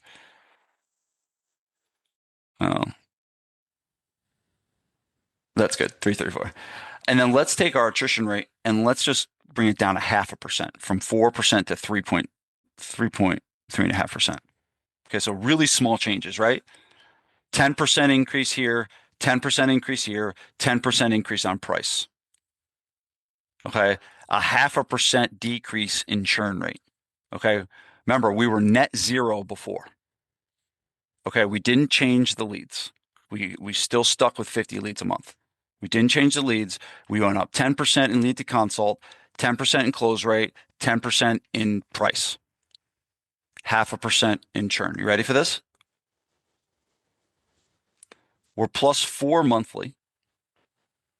We're plus 1,776. We're plus 42 by the end of the year. We're plus 97,000 in extra revenue correlated. We go from 50 members to 92 members. And we go from 16K a month to 30K a month. From 10%, 10%, 10%. Those are very, very small changes. That's literally one more close in a membership. That's literally one letter that you send to your members about a price raise that's 10%. That's literally a couple more people coming in for a consult that didn't come in before. So like little hinges swing big doors. If we can stay consistent, we can do this stuff every month and just get a little bit better. A 10% increase across the board. This is a different company. Before we were at 15K and we were going to 16K. Now we're at 15K, we're going to 30K. It's double the business from all of these little things. Okay. So let me go back to I don't know why sorry. So let me go back to this. I told you guys last time about this new book I'm working on. It's called The 4 Stages of Fitness Business Success. Every one of you is in one of these stages. Some of you are 0 to 20K, some of you are 20 to 50K, some of you are 50 to 100K, wherever you're at, right? At the end of the day, each one of you that are in one of these stages needs a different set of skills to be able to get to the next level. Okay, there's certain things you need to be doing and certain things you need to be focusing on to get to the next level. A lot of times what we're doing is we got stage 1 people working on stage 3 problems, or we got stage 2 people still stuck in stage 1. And your job is to get the right advice and the right help to help you where you're at in your specific stage. Okay. And so we have this thing that we do. It's a free call. And if you want help with your business, if you want to help us improve that 10% across the board, okay, if you want to help us help you, if you want us to help you improve 10% from your lead to consult, 10% from your consult to member, and then 10% in your price, we can probably help you and do that.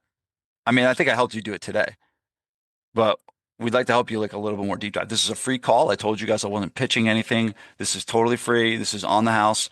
All you got to do is click this link. Leo, you can put the link in the chat there, and you book a call with us, and we'll help you do these things. We'll identify what stage you're at now.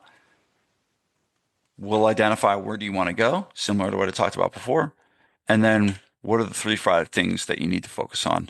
What's most important right now? That's what we're going to do on the call. Okay, it's totally free. It's totally on us.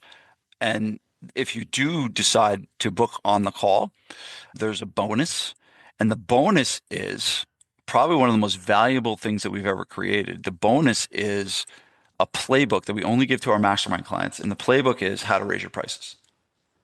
Because I really do believe that there is nothing faster that you can do to increase the amount of money than to change your price strategy.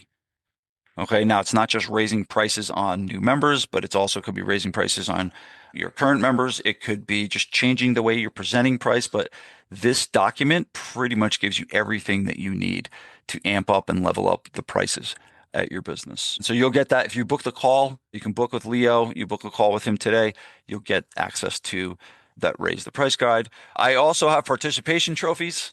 All right. If you just showed up and you just want to get the value from the call and all the stuff that we talked about, we have a 4 Bullet Friday playbook. I told you about that email that we send to our members to get more referrals. We send it to our members every Friday. We created a playbook that helps you write these types of emails for that. So everyone's going to get that. Leo will send that to you for showing up today on the call. But that is all I got for you today. I'm going to stop my share now. And what I'd like you to do now is just type into the chat. What was your biggest takeaway?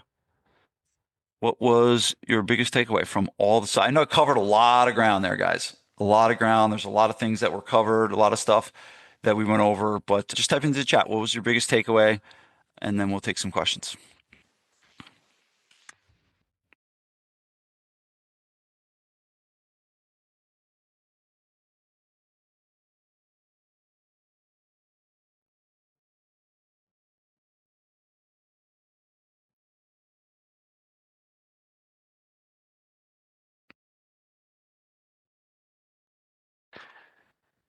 Rosemary, you're the best.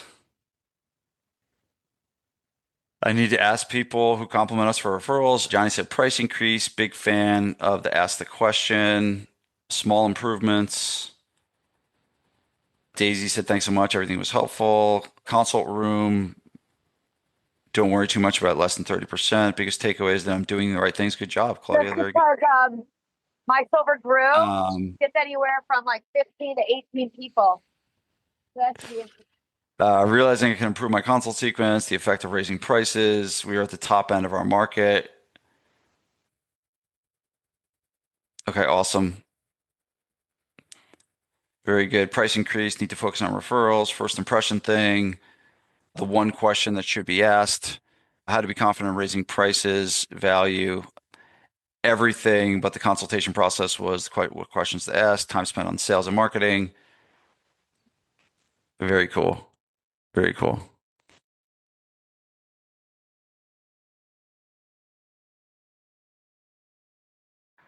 Awesome, guys.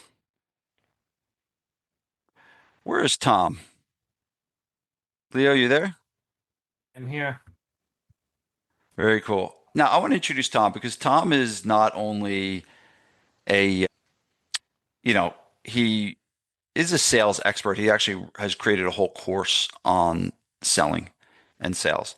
And so while we have him here, I want to take advantage of Tom's expertise in sales. Okay, so I'm going to give him the opportunity, give you guys the opportunity to ask Tom a question. So Leo, you ready to go? I'm ready. Throw 'em at me. Okay. So what I want you to do is I want you to, hey, just unmute yourself.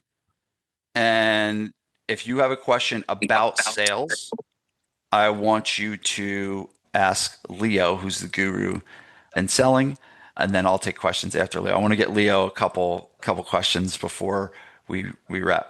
Okay? All right, so who would like to go first? Derek raised his hand.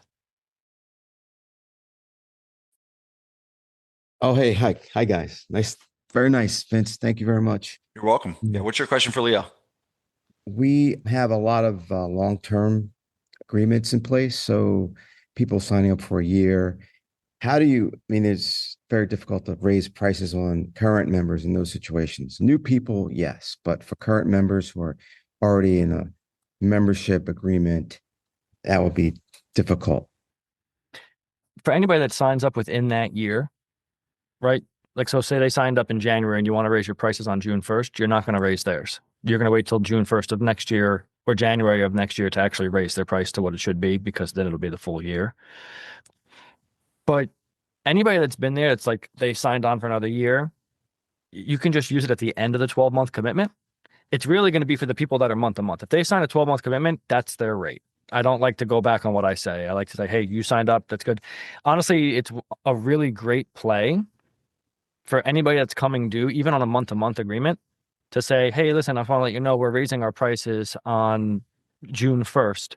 But if you sign up for the year, I'll keep you at the same rate that you are now. Or you only go up $5 instead of $10. Right. That's usually the best way that I like to do it. No one usually ever objects, especially when you're that low. No one's really going to care. It's less than a Starbucks coffee now. So Got it. Thank you. no problem. Who else do we got? I see all my familiar faces in here. Who else wants to ask a question? It's funny, Vince didn't really preference the fact that I've been doing this for 20 years, and I actually ran Vince's gym all through COVID and was doing sales in a handicapped parking spot outside of a 30 by 30-foot tent in 100-degree heat. But anything you guys want to know about sales, the call that you are going to book is going to be with me. So we can take a deep dive into your process from the automations, even from whatever softwares you are using. We can take a look at that all the way through the consult. So it's not just going to be like, how do I get people on the phone? It's going to be more so like, what has to happen? Mr. Beetle. Hey Leo, in regards to making like a great first impression, Vince was talking about like telling staff to introduce themselves, like me just being, and for anybody else that's on the call that's like just like a one-man band right now, is it a good idea to be like, you have like a group going, having the members, or like just pick out one or two members to introduce themselves to people, or is that like a little too much? It depends. I mean, I like to when I was doing all the consults at GFP, if I had someone coming in during a session and I'd know a background of the person. So say someone like Bob has a bad back, right? And has been coming to us for the last 5 years, whatever it is. And then that person now on the phone says, yeah, I'm always been a freak. My back always likes to go out. I'm always nervous. I can always walk in and be like, hey, see that guy over there? That's Bob. Bob has been with us for 5 years, has the same issues. And if Bob's in the middle of a set, I don't mind saying, hey, Bob, can you do me a favor? How was your experience so far with your back versus what it was like before you even started coming here? Like, that's cool to do. I don't usually just prep someone before the consult comes in and be like, hey, if you're working out, say hi to this person. I don't do that. It's more so going to be a relationship of what pain they have and then how someone actually got past that pain. So I want to kind of create that connection with them. Yeah, it's funny. I even use that strategy when we have a potential hire. Well, I'll like if I'm walking through the gym and we have like a trainer we're hiring, we'll introduce the trainer to a client. And then I'll ask the client, hey, what did you think of that person? If it's someone that you trust. So yeah, John, I think it's a good question, and I would definitely, involve some of your members. So good answer, 100%. Leo. Cool. All right, what other questions do you guys got? I see I got a questions in the short side. question. So I, Yeah, I want to, I want I to, I want to do the questions live first before we do the ones in the chat. who's I this like guy? to reward people that have the courage to ask on it. So if you want to ask a question, you just got to put that yellow hand up. I don't know how to. How do I they don't know do how it? to do the yellow hand thing. All right, so Jesse, we'll let you go since. Yes, let's go. Jesse, what do you got for me? Okay, cool. Also, my video's broken, so hey guys. I was wondering about kind of piggybacking his question. Is there a clean way to kind of navigate the walking with a new person through the gym floor to the office in the back, right? Do you rush them through the end to try to get them to the console? Do you kind of create small talk with them? Is there like a clean way it's not feel like you're playing Frogger through the gym floor? You mean walking from like they walk in the door, there's a session going on, and you're kind of hopping over dumbbells to get to the consult room? Yeah, and then vice versa, like, and then you're dragging them kind of, yeah, I feel like they're kind of dragging behind me, and it's kind of a weird handoff, right? From front door to the back of the console. Yes. Yeah. Yeah, I mean, for me, it's more so just explaining what's happening in the session and kind of making them feel like they're already part of it. So just having small talk along the way and be like saying, this is Debbie, Bob, whatever it is. Like I was saying before, you should know from the phone call a little bit about the person. So they're not just coming in cold. If you don't know and they are cold, just walking into your consult and you're doing that sale that way, it's a little different. But all the small talk going into it usually is what I do, and just introducing them to people along the way, just saying, hey, Bob, hey, Debbie, hey, when saying everybody's name as you're walking past them. So they know that it's not just like a regular gym, that everybody there has a purpose and you are making sure that they're having the best experience possible. I would say too, Jesse, that I would tell if it is like a little bit of a mazy situation, Mhm. like we kind of have that too. Like we have to walk through the gym to walk them in the back. What it kind of like what I was saying earlier about like decreasing uncertainty Mhm. is like just tell them ahead of time like where you're gonna go. right? And so like before you start walking through the gym, it's like, all right, see that door over there? We're walking straight, through that door over there. I'm going to let you lead and you kind of stay close behind them. But I think the big thing, Jesse, would be actually telling them that it's funny. I did this on purpose. We never ended up using it, but actually, if you look at our gym and you come to our gym, there's actually a strip of yellow flooring. You know how like the black flooring has the specks on it? So most of our gym has like gray specks, but there's strip of flooring that has yellow specks, almost like caution tape yellow, right? And my plan was that we were going to walk along the yellow road, like the yellow brick road, and just that we never ended up really using it just because you couldn't see it too well. But it's funny that you asked that question because that's exactly why we created that to help people show where to walk in that. So good question, Jesse. All right, who's next? Look like Allie, Allie, right? Yeah. Good, Allie. Okay, so thank you for doing this. This You're is welcome. incredibly helpful. So Cool. a little backstory so that you guys understand. And unfortunately, it hasn't been the first time. I hope it's the very last one. Just recently, and I actually signed up for the SPF Mastermind and I had to step out because it was just going down. So I was able to, work with the leasing company. Anyway, so I had 4 trainers leave because of the existential financial crises that I was going through. And I said, I'm going to have to reduce pay temporarily. And we're going to recover from this, blah, blah, blah. And they're like, peace, I'm out. So with them, I had a churn of like 30 people. So I'm like, oh, this is really hard. So, once everything got stable, of course, some of those classes were full. They're no longer full. Took them off the schedule, but I'm wearing myself out because I'm literally all hours of the day in there. So how do I recover from such a big churn? I'm trying to come up with a plan that makes sense, that looks appealing without looking desperate, even though I am a little bit. All right, let me take a stab at this. So it's a little bit of a complex issue, but we'll do the best we can. Okay, so here's the first thing. I will never ever lower someone's pay. Because when you lower someone's pay, you completely demoralize them. I'll fire somebody before I lower their pay. Okay. Because what happens is, so that's the first lesson, right?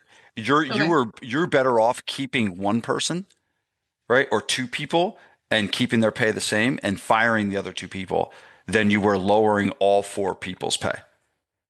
Okay, because now you just got 4 disgruntled people that said peace out because yeah, they're mad because you lowered their pay. Like even during COVID, like when COVID happened, I didn't lower anyone's pay. I think I ended up firing just one person. But that's the first thing.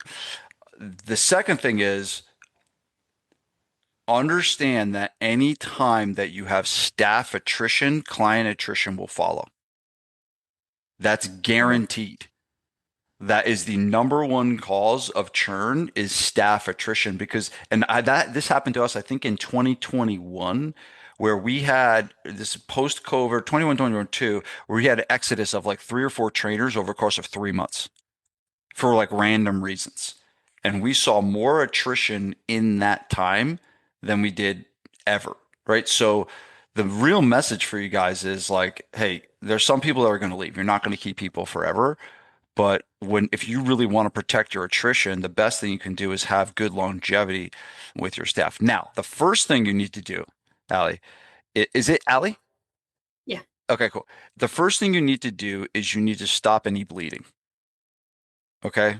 So if you've had churn in the past, your job is to stabilize what you have, right? And that's kind of like what I taught during COVID is like the number one job is that we preserve what we have. So before you go off on the sales tangent and trying to get a bunch of new customers, I would be really leaning into the people that you've got and really focusing on delivering the best possible experience that you can to get things on track. So if we haven't done that And yet, and that's what I've been doing. Once I, okay, good. kind of saw all the people, it's almost like in my mind, I was thinking the people that are going to leave, I'm just kind of waiting for all that to just leave so that I Okay, can good. kind of, like my boat was sinking. I'm waiting for all that to just stop sinking. And now I'm just kind of floating, hoping to not keep Right. sinking. So everything's stabilized Good. already. So I'm not losing any more members. I've been doing a lot of referrals. I've been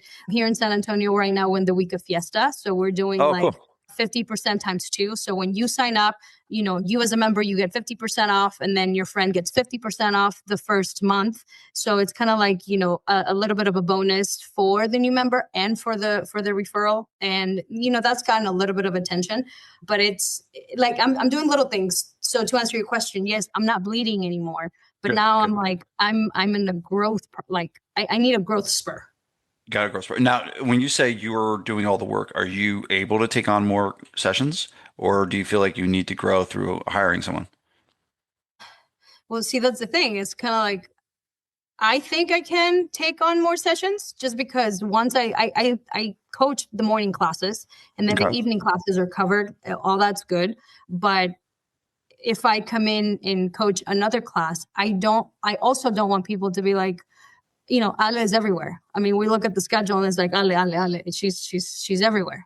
So I do think about the possibility of hiring somebody else, just because that is also going to bring people in. It's a new face, a new style, a new everything.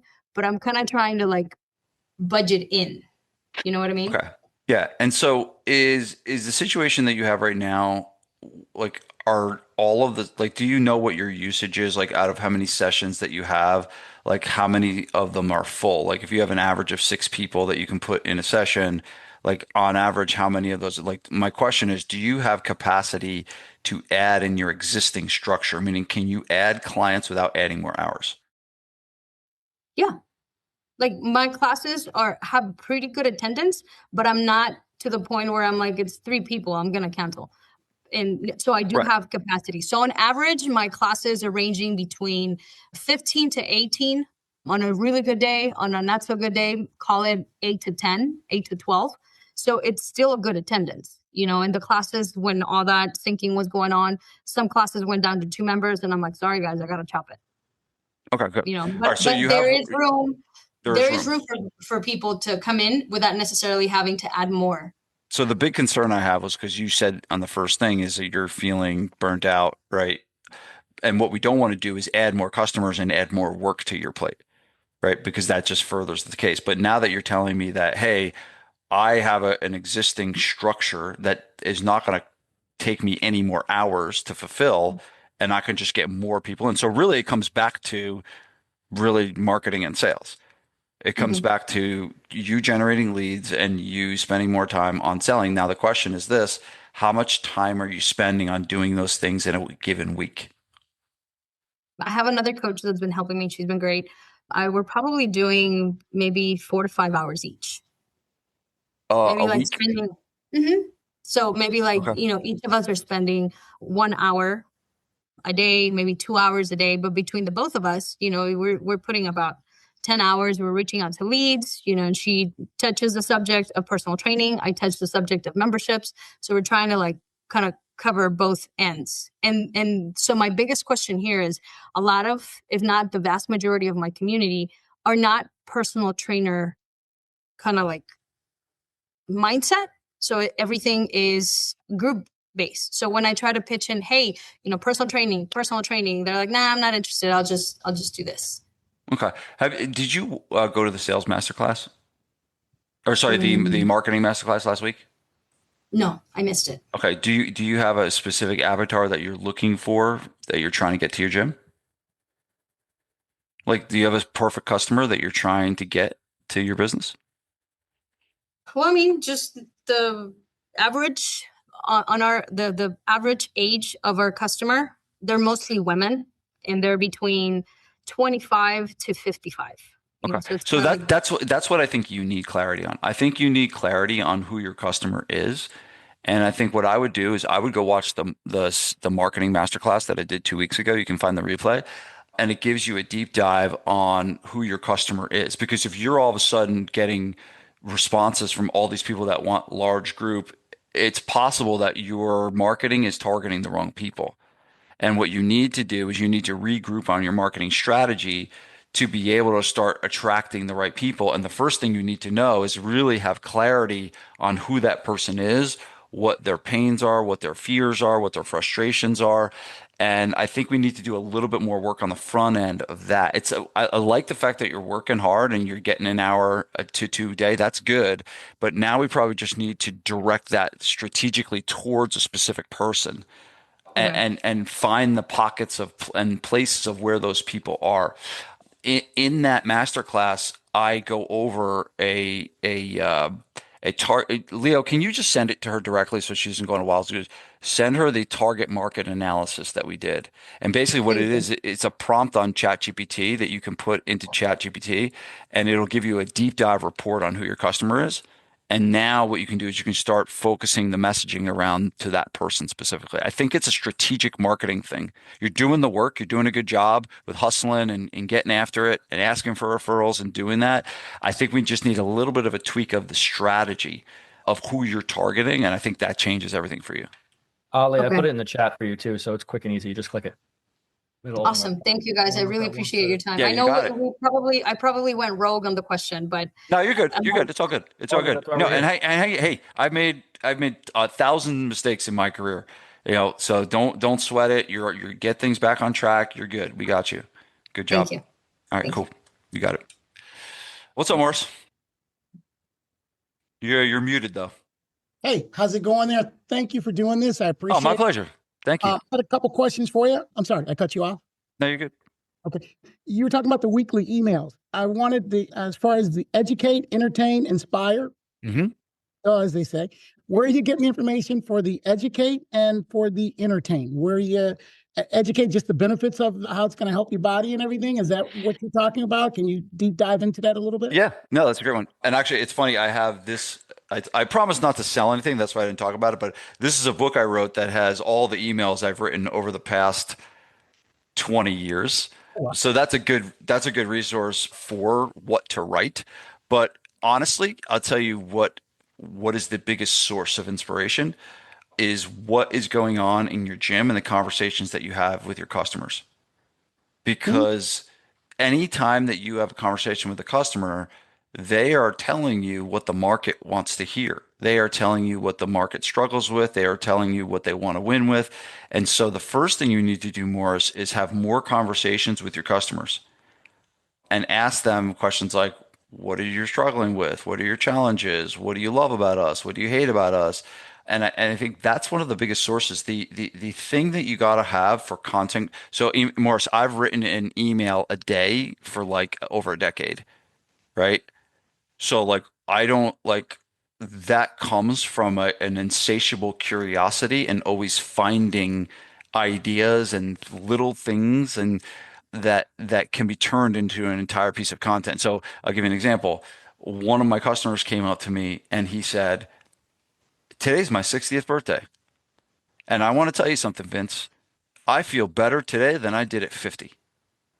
And I was like, boom.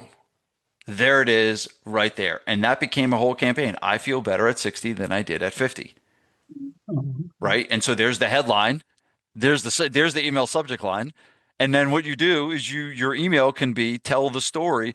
Hey, I was walking in my gym the other day and my client Dave came up to me and it was his 60th birthday. And Dave's been a client of ours for blah, blah, blah, blah, blah. He trains us 3 times a week. He does blah, blah, blah, blah, blah. And guess what he told me? He told me he feels better at 60 as he did at 50. There's your email. Right. And so a lot of the stuff that's happening that you can create and the content you can create is like literally right in front of you happening all the time. So that is one piece. The other piece is too, if you Morris, and I know I'm referring back to the marketing masterclass, but the last marketing masterclass that I did a couple weeks ago, I gave a tool that was called the testimonial email builder, which was a prompt where you could build a testimonial by answering 5 questions about some of your customers. Okay. Right. And basically what it does is you answer 5 questions about one of your customers and it spits out an email for you. It's pretty cool. So go watch the marketing email replay. The marketing masterclass replay, and it'll tell you how to get testimonial email builder. But like it's something simple. Look through your Google reviews. Like, do you have Google reviews, Morris? Yes. Yeah. So like all the Google reviews, you can like take that and you can turn those into emails, Oh, right? okay. Here's one more for you. Ready, Morris? Do your customers ever ask you questions? Yes. Every question they ask you is an email. Okay. Good. Thank you. Morris, what supplements should I be taking? Mm, Morris, should I eat oatmeal for breakfast? Morris, how many hours of sleep should I be getting?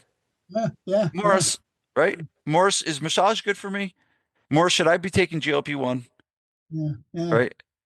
Every question that's asked to you is an email. Gotcha. Nice. Nice. Nice. Nice. Just two more. The entertainment, and then can I get a link for the marketing master replay? Can it mastermind replay? Can I get a link for that? Yes, sir. Leo will put that in the chat for you. Thank you. Appreciate it. You got it, brother. It's in the chat. Thank you. Cool. All right, guys, what else? Someone raise your yellow hand or just show me your. There's still a lot of people on this call. I assume you just didn't want to sit here and stare at me. So what are the other questions you got? This is Q&A. Remember, I gave you time to write down your question. Let's go.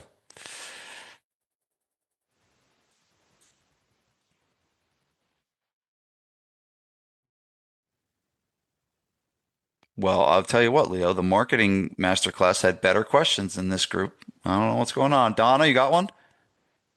Yeah, sorry, I don't know how to do the raise your hand. No, that's okay. You're good. You're good. What's your question, Donna? I have a situation where I'm a boot camp studio, small group, for meeting to just a group fitness, kind of a group fitness boot camp. But my consultations come in, and I don't have anywhere for them to really do it. So I set up a couple of chairs. We have a computer. It's very awkward, and I don't have any room to like make somewhere specific for those consultations. And I definitely feel like that hurts me. So I don't really, What is your close rate? Like how many consultations are you doing and how many are you closing? I mean, I have a fairly good close rate, but I don't, off the top of my head, I probably at least 50%, but I feel like I could close more. I would Okay. do more, I feel like that if I had a better layout, so I'm trying to figure out how I just don't have the space. We'd have to like build something, and the space that we have is limited. Like we don't want to take up space that we could use for our classes for that. So I just pull out some chairs. It's kind of funny. When you say you pull, like what's going on when you say you pull out chairs? Is there like other people around? Is it noisy and loud? Like what is the situation? Consultations are always just me. There's nobody in the studio, and it's just me and the person coming in. So it's very, it's kind of casual. I go, come have a seat and come into my office, kidding around. But yeah, they're kind of just sitting near the front desk area. Like it's just awkward. But I don't really know. I guess that's been working. But I was wondering if there's any. Yeah, I don't think you have much of an issue here. I think that one, you're telling me what I would like you to do, Donna, is tell me what exactly your close rate is. Right. That's the first thing that I would really get clarity on is like, do we have a problem here or are we like looking for something? Right. It sounds like, the first thing you said to me was I close a good amount of the people. So it sounds like that you're doing a pretty good job. And like, would all of a sudden the game change if you went into a private room? Probably. I just saw your room and I was like, wow, I need something like that. Yeah, but I mean, one, you're doing well. Two, you don't have a room, so you can't you don't Right. you can't like we're not. I don't know if I would suggest building a room, Yeah, right, for that specific person. The reason why I like the room is privacy, right? Because when we ask questions, sometimes people are talking about challenging stuff, right? And so if you're doing it in a situation where no one's around, I don't see really that as. I would probably look for something else. I think there's something probably else that we could work on. I think you're good. I think that's just something that bothers me, but there's really not maybe fancier chairs. I don't know.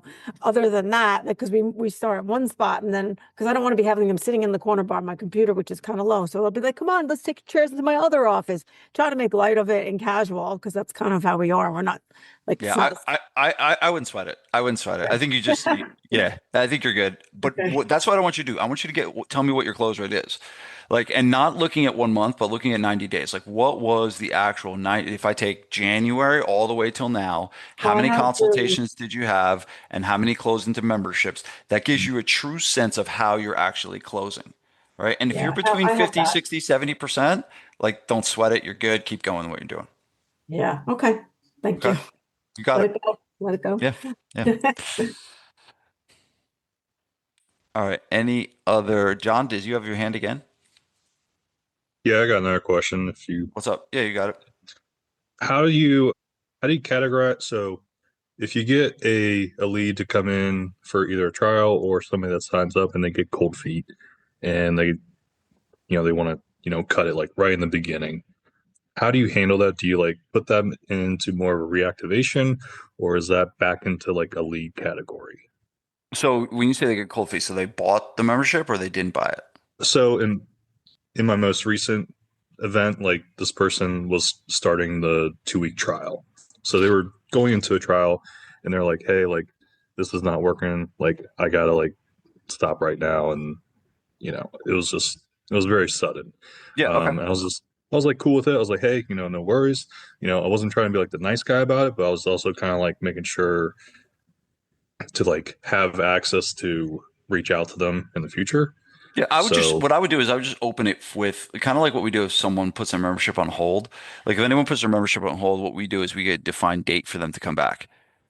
okay. Right. So if they want to put their membership on hold, we're like, okay, you want to go on hold? Perfect. You want to come back in a month, 2 months, like when are you coming back? And we get a defined date on the calendar. In that situation, what I would do is just say, hey, all right, cool. No, I totally get it. And I would ask them, I was like, would you be open to coming back and trying the gym at a different time? And I would ask them that question, right? And a lot of times they'll say, nope, I just hate you, John. The place smells like bologna and I never want to go in there again. Or, yeah, I just have stuff going on right now and it's just not the right time. And you're like, all right, cool. Like, do you want me to reach out to you in about a month? Or do you want me to reach out to you in about 6 weeks? And they were like, yeah, let's do 6 weeks. I was like, all right, perfect. What I'm going to do is I'm going to put in my calendar, I'm going to reach you back out to you in 6 weeks and we'll try this again. Does that sound good? And just do it like that, John. Just leave it kind of open-ended, but get them to commit to. That's what I'm saying. Like a lot of the sales that I've kind of mentioned today is using the term commitment and consistency, is getting these micro commitments from people. Getting these micro commitments from people that are, kind of being wishy-washy, and then they'll be wishy-washy until they actually make a commitment. Right? So that's what I would do, John, in that situation. Cool. Thank you. Cool. All right, guys. Any other? Oh, what's up, my man, Kev? How you doing, What's up, brother? man? Good. How are you? Good. So, 1 week trial, 2 week trial, 1 month trial. What's been working lately? We're doing a 14-day right now. That's working pretty good. I think you just got to test it though. But yeah, right now for us, believe it or not, we're doing a 14-day trial from a newspaper ad that's killing it. That's Newspapers. Yeah, Yeah. dude. So we've converted. Here's the stats on the newspaper. We've run it 2 times. So we've run the newspaper 2 times. The total spend on the newspaper was 1,800 bucks the first time and like let's call it three. I think it was 3,000 the second time. So let's call it, 5 grand all in. So as we spent 5 grand over 2 months, so 2,500 a month. We got 20 people to fill out we sent them to a sales page, right? A landing page. We got 20 people to fill out the landing page. Okay. So we got 20 leads, 10 booked consultations. Okay. Wow. 10 booked consultations, 10 showed up. Guess how many bought? 6 out of 10. So let's do the math. We spent 5 grand. I got 6 customers. The lifetime value of a customer at GFP, there's 2 formulas you can use. One formula, it's about 7,500. The other formula, it's about 12 grand. All right. So those are sometimes ranges and it depends on which formula. So we'll use 10 in the middle. So lifetime value of a customer GFP is 10 grand. Okay, 6 times 10 grand is 60,000. I spent 5 grand to make 60,000. Nice. But newspapers are dead. So that's what I'm saying. It's like one of the things I said. The point was this is an important point. A lot of times, show rates can be fixed by the different media that you use, right? If you're banging our head against the wall with Meta, right? I'm going to tell you, if you only market on Meta, you only do Facebook ads, your show rate's going to be dog shit. I don't care how good of a salesperson you are. It's going to be dog shit. Okay. And so that's what and I talked about this at the last mastermind, right? Find pockets of people that you don't even know exist. Like the quick story is this. I went fishing with Joey, my son. Okay. We went to this one pond. Okay. And we didn't catch any fish. And he's all sad. He's all pissed. We're driving home. There's a construction in the road and there's a detour. And all of a sudden, the detour takes us on a road that I was like, I didn't even know this road existed. And there was a pond on the road. And I was like, oh, shit. It's a true story. I was like, there's a pond, Joey. He's like, let's go try and catch some fish. We pulled 100 fish out of that lake. Same town, didn't even know it existed. Okay. Totally same bait, same pole, same everything, right? Same skilled fisherman, different pond. And I believe that there's those ponds existing in your area. Here's where they could exist. I just gave you one of them. The readers of that newspaper are a different pond. I'm promising you there are people that are reading that newspaper that aren't even on Facebook. Okay? A pond is you walking down the street and finding a company that has 10 to 25 employees that make, maybe they're lawyers, maybe they're accountants. It's like we can walk into that business and we could get 3 clients from those people. And when you start to look at lifetime value and you start to understand and really talk about and think about how important lifetime customer value is, I just told you, every client we sign up at GFP is a $10,000 bill. That's worth searching for. That's worth finding different pockets. That's worth walking the street. That's worth getting the 5K booth, right? That's worth taking the ad out in the newspaper. It's like this is worth it when you start marketing with the lifetime customer value in mind, right? And so I think a lot of us have gotten lazy. We've gotten lazy. We want to put a bunch of money on Facebook and we think that that's going to just solve all our problems, and it doesn't. So we got to kind of do some work. You got to find the ponds. You got to go to and I guarantee you, if you start, we improved our show rate by like 20% just by marketing in the newspaper. Because the show rate on newspaper is 100% and our show rate on Meta is dog shit at 10%, and we mold it together and it's like, all right, we increased our show rate by 10%. Same skill sets on the salesperson, no changes. None of the stuff I taught today we're doing. We're doing all of that already, right? But in reality, there was no changes we made to the process. We only changed the source. And so we got to kind of just open our eyes a little bit more. They are there, guys. They are there. And here's the thing. We have this tool called artificial intelligence that can help us find these pockets way easier than we ever have before. So that's what I'm saying. Sorry, what was your question? You just Yeah. you didn't even remember. Oh no, I had you in a trance there, Kevin. I had you in a trance. I was talking about the offers. So what was working best? Yeah, sorry. Yeah, long way away from that. Yeah, but but the big point is you got to test. You got to test different offers. We're working well with a free 14-day trial membership. Again, 6 out of 10 from the newspaper signed up for the 14-day. Now, was it the 14-day trial? No, there's no magic around the 14-day trial. There's no magic around a 1 week. You just have to test and find what works for you, right? And test. It's just a test. It's just a test of different options. Right? All right. I would say this too. We got some good stuff coming up. in terms of holidays that we can use to leverage certain offers, right? And so maybe it's not a trial, maybe it's a Mother's Day sale. Would you, in the Mother's Day sale, would you actually give a whole month away or Yeah. no? So I love the Moms Train Free offer. Okay.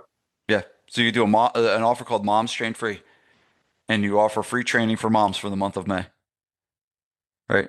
As some kind of an offer, right? We do Dad's Trains Free in June, right? So yeah, just like it's funny. There's a guy that had a company. He helped bowling alleys. He did kind of what I do for bowling alleys, and he created this program called Kids Bowl Free. And all bowling alleys are dead in the summertime. And so what he did to combat that is he created a whole campaign called Kids Bowl Free. And all the bowling alleys started offering free bowling for kids in the summertime, and it exploded. Right? It's just like, have you heard my lonely kettlebell theory?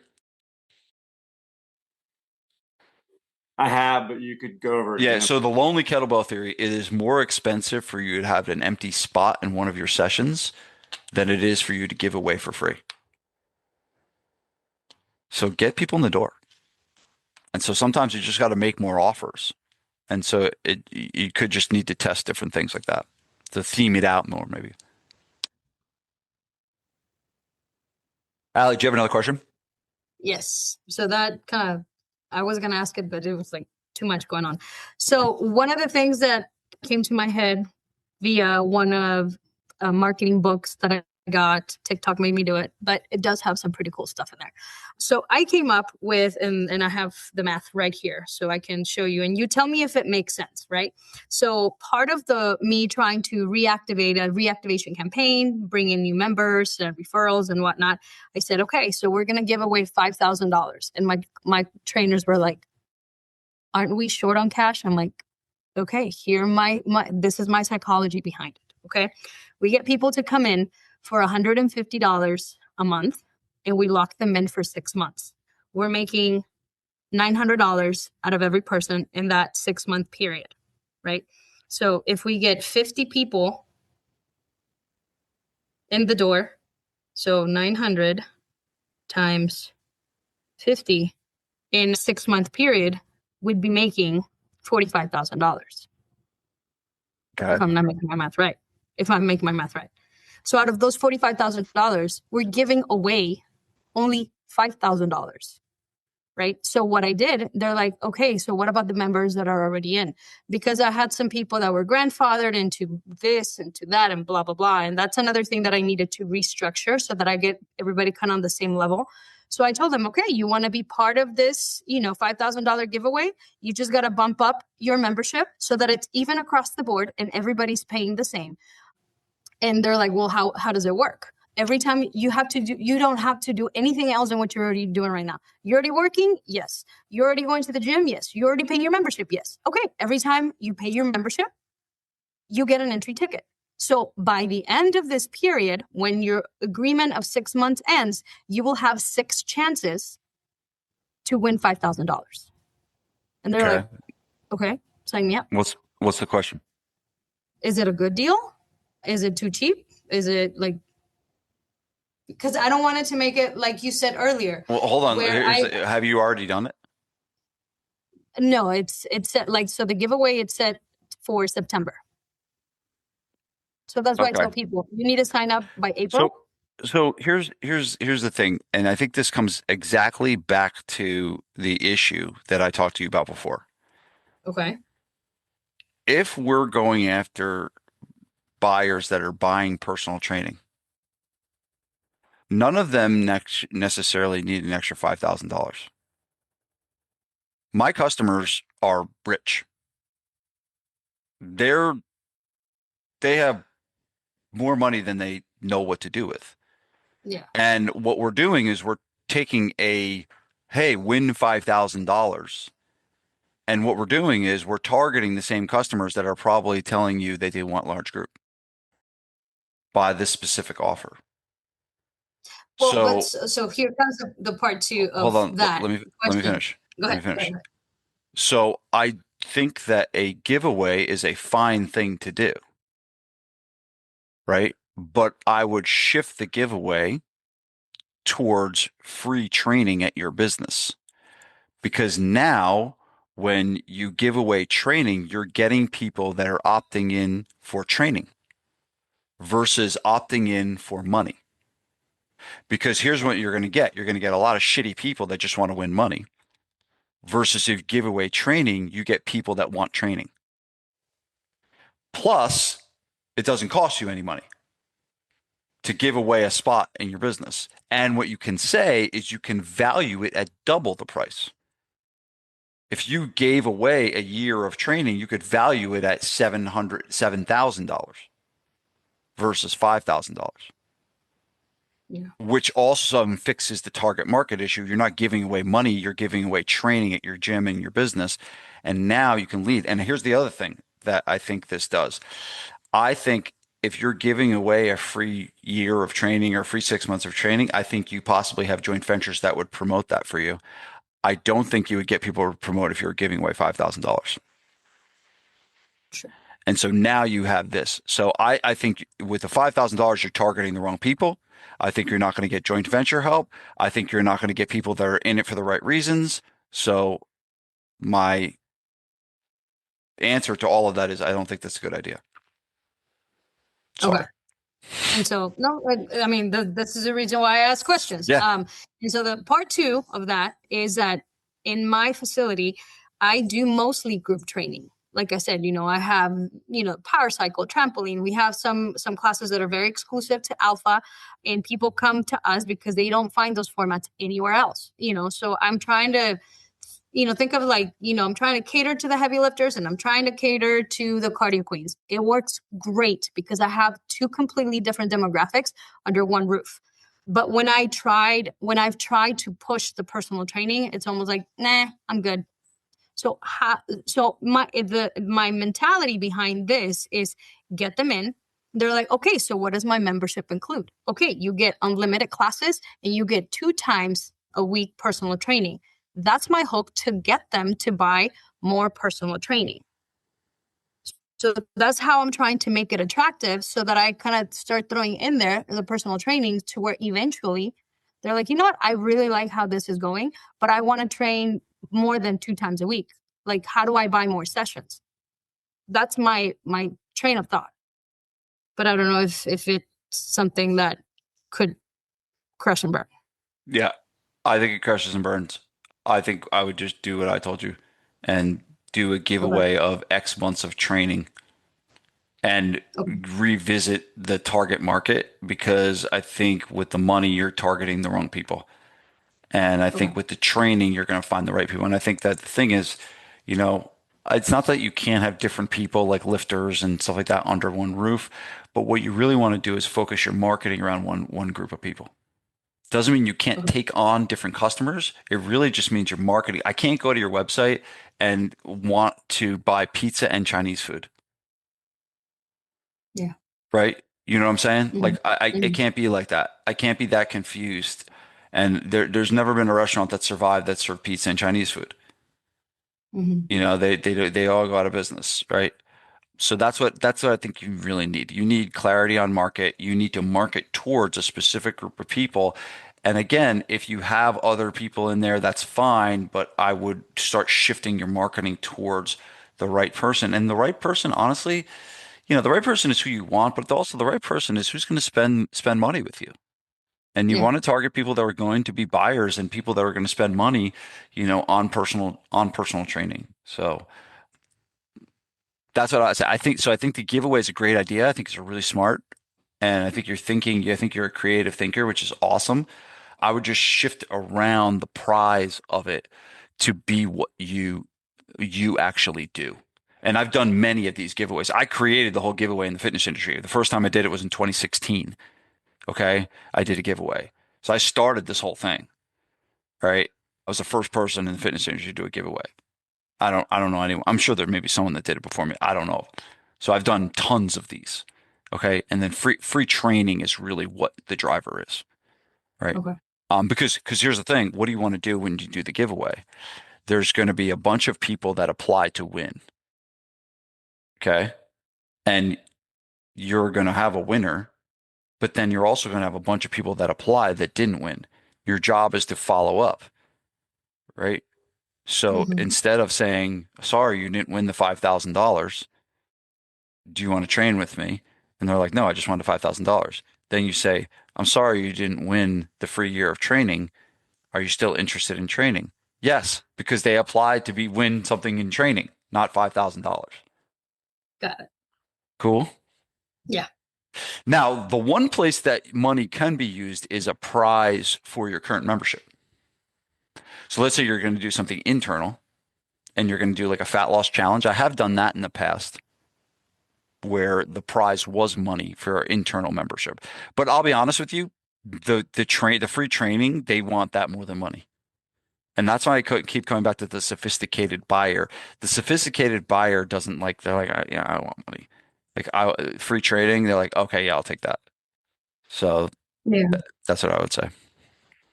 Okay. So go forward, Yeah. yes, but just tweak the actual offer. Okay. Thank you. You're Appreciate welcome. it. Mark, did you have a question? It looked like you had a question. Morris, did you have another one? Yeah, go ahead. Sure. Wow. Okay. Hey, I appreciate your time. You got it, brother. Before I ask my question, I need to say two things. I love your synergy. I love the way your brain thinks. You remind me of a plumber Cosgrove mix. I mean, you're doing Thank the you. same thing. I'm blown away. And as they I say, appreciate that. I'm taking advantage of this, but nobody else is. I'll go for it. This is Attaboy. what I do. I do youth summer camps. So Cool. can you give me some ideas, some marketing ideas for Yep. different ponds to advertise in? When you were Yep. talking about Facebook, I'm like, whoa, he's talking about me. That's all I'm doing. And I need to open up and do some more stuff. So I got something give good me for you. some ideas and I'm writing. Go. All right, here it is. So youth is like, it's so easy. There are programs all around your community that are working with kids, right? Do you have the PAL by you? Like No. Police Athletic League or Oh, okay. there's Okay, I can check into it. right, But PAL or rec, any of the rec. It's almost like just think Morris, just think town sports, right? Mhm. Like yesterday I was at my son's baseball thing, right? He's 10, right? Town sports. Okay. And so all of these different leagues are run by parents, right? They're not run by red tape like high schools and stuff like this. And so they're nonprofits, right? Okay. What does a nonprofit want? Money. What are they looking for? Sponsors. You see they ask, a business like yours in mind, hey, do you want to put your banner in the outfield? Hey, do you want to put your logo in the program? Okay. Have you gotten those opportunities before? Yes. Okay. So here's how you're going to do it differently. Okay. You're going to do it differently because none of that shit works. Okay. Putting your name and your logo on a banner, like none of that is going to produce customers. Okay. But here's where I would change it. I would go to them and I would offer to make a donation to their program. Mm-hmm. Maybe it could be a donation that's, in line with what it costs to put your name in on a banner or shirt. Sometimes it's $500, $200, whatever it is, right? I would look for their options, right? And so go find what those are. And you'd be like, hey, find the person that's in charge that makes the decisions, right? And usually it's like the head of the program. And you basically say, hey, I would love to be a sponsor of yours and I'd like to make a donation. But instead of making a donation and putting my name, in the banner on the outfield, what I'd like to do is just send a couple emails to your list to promote my summer program. Mm-hmm. Mm-hmm. Okay, so now what we're doing is we're getting direct response marketing. So we're sending an email to the list, okay, and then they're sending that email to their entire list. The other OPC, Morris, other people's customers, Mm-hmm. right? And so you want to find ponds, right, of these leagues and programs that have to the touch of a button access to 2,000, 3,000, 4,000, 5,000 parents, right? And then you're showing up as a good person because you're a sponsor, in exchange for promotion for your program. Okay. Hey, Leo, I'm going to do Morris a solid here. What's up? Can you send him our sponsorship proposal form? For the grit? Yeah, Yeah, I'm trying to find. we'll send that to you, Morris. Basically, Thank what you. it is, it's like a proposal that we send to a youth league Mhm. that outlines what the sponsorship entails. And so it'll give you basically, a framework of how to do it. Wow. Thank you. You're welcome.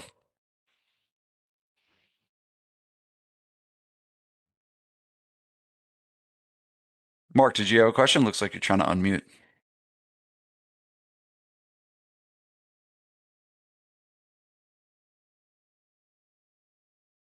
No. All right, guys. Anything else?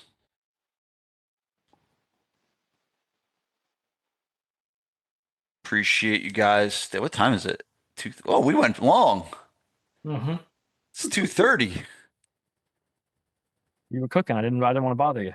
Oh man, I didn't realize we went that long. Sorry, everybody. I apologize for all the extra keeping you on all afternoon. Well, Coach, what's your appreciate it. email address while I have you? Or phone number? Either one. You got 'em? Coach Morris at barringtonsummercamp.com. I'll put it in the message here. Is that, or you want me to just give it to you? Spell it out. I got it already. Coach Morris. Thank you. I just All right, sent you a text with guys. the link for the document too. Thank you. Appreciate it. All All right, guys. I think that's good. Hopefully that was helpful. I think we'll probably do another one of these in about a month or so. We'll see. But hopefully you got something out of it. Hopefully there's one nugget in there, one little thing. But always remember that, hey, you could, got a lot of dopamine hit from hanging out with me for 2.5 hours in the afternoon. But if you don't go do anything, nothing's going to happen. So you got to go take action. You got to go do it. You got to get it done. Don't try to do everything, right? Remember what I told you. I showed you those little needle moves, right? The 10% to 20%, right? And now I did all three, right? And all three was a big splash, right? But hey, maybe you don't have the ability to do all three right now. Maybe you just one, maybe one needle mover, maybe it's price, maybe it's show rate, maybe it's whatever. But a lot of times, small, changes can really make a big impact. So find the thing that resonated with you the most today. Go take action. Go do it. Appreciate you guys taking out your afternoon, hanging with me and Leo. Leo, thanks, job. Thank you. And remember, too, if you want to get access to the price raise guide, book a call with Leo, and it'll be a valuable call. I mean, it's a pretty one-sided exchange for you guys. Like we're giving you the price range guide, and you're going to get value on the call. So hopefully you guys take advantage of that, and Thank you. I we'll see you on the next appreciate one. all the answering the You're welcome. questions and your patience through all of it. It Yeah, really you got shines it. a lot of light.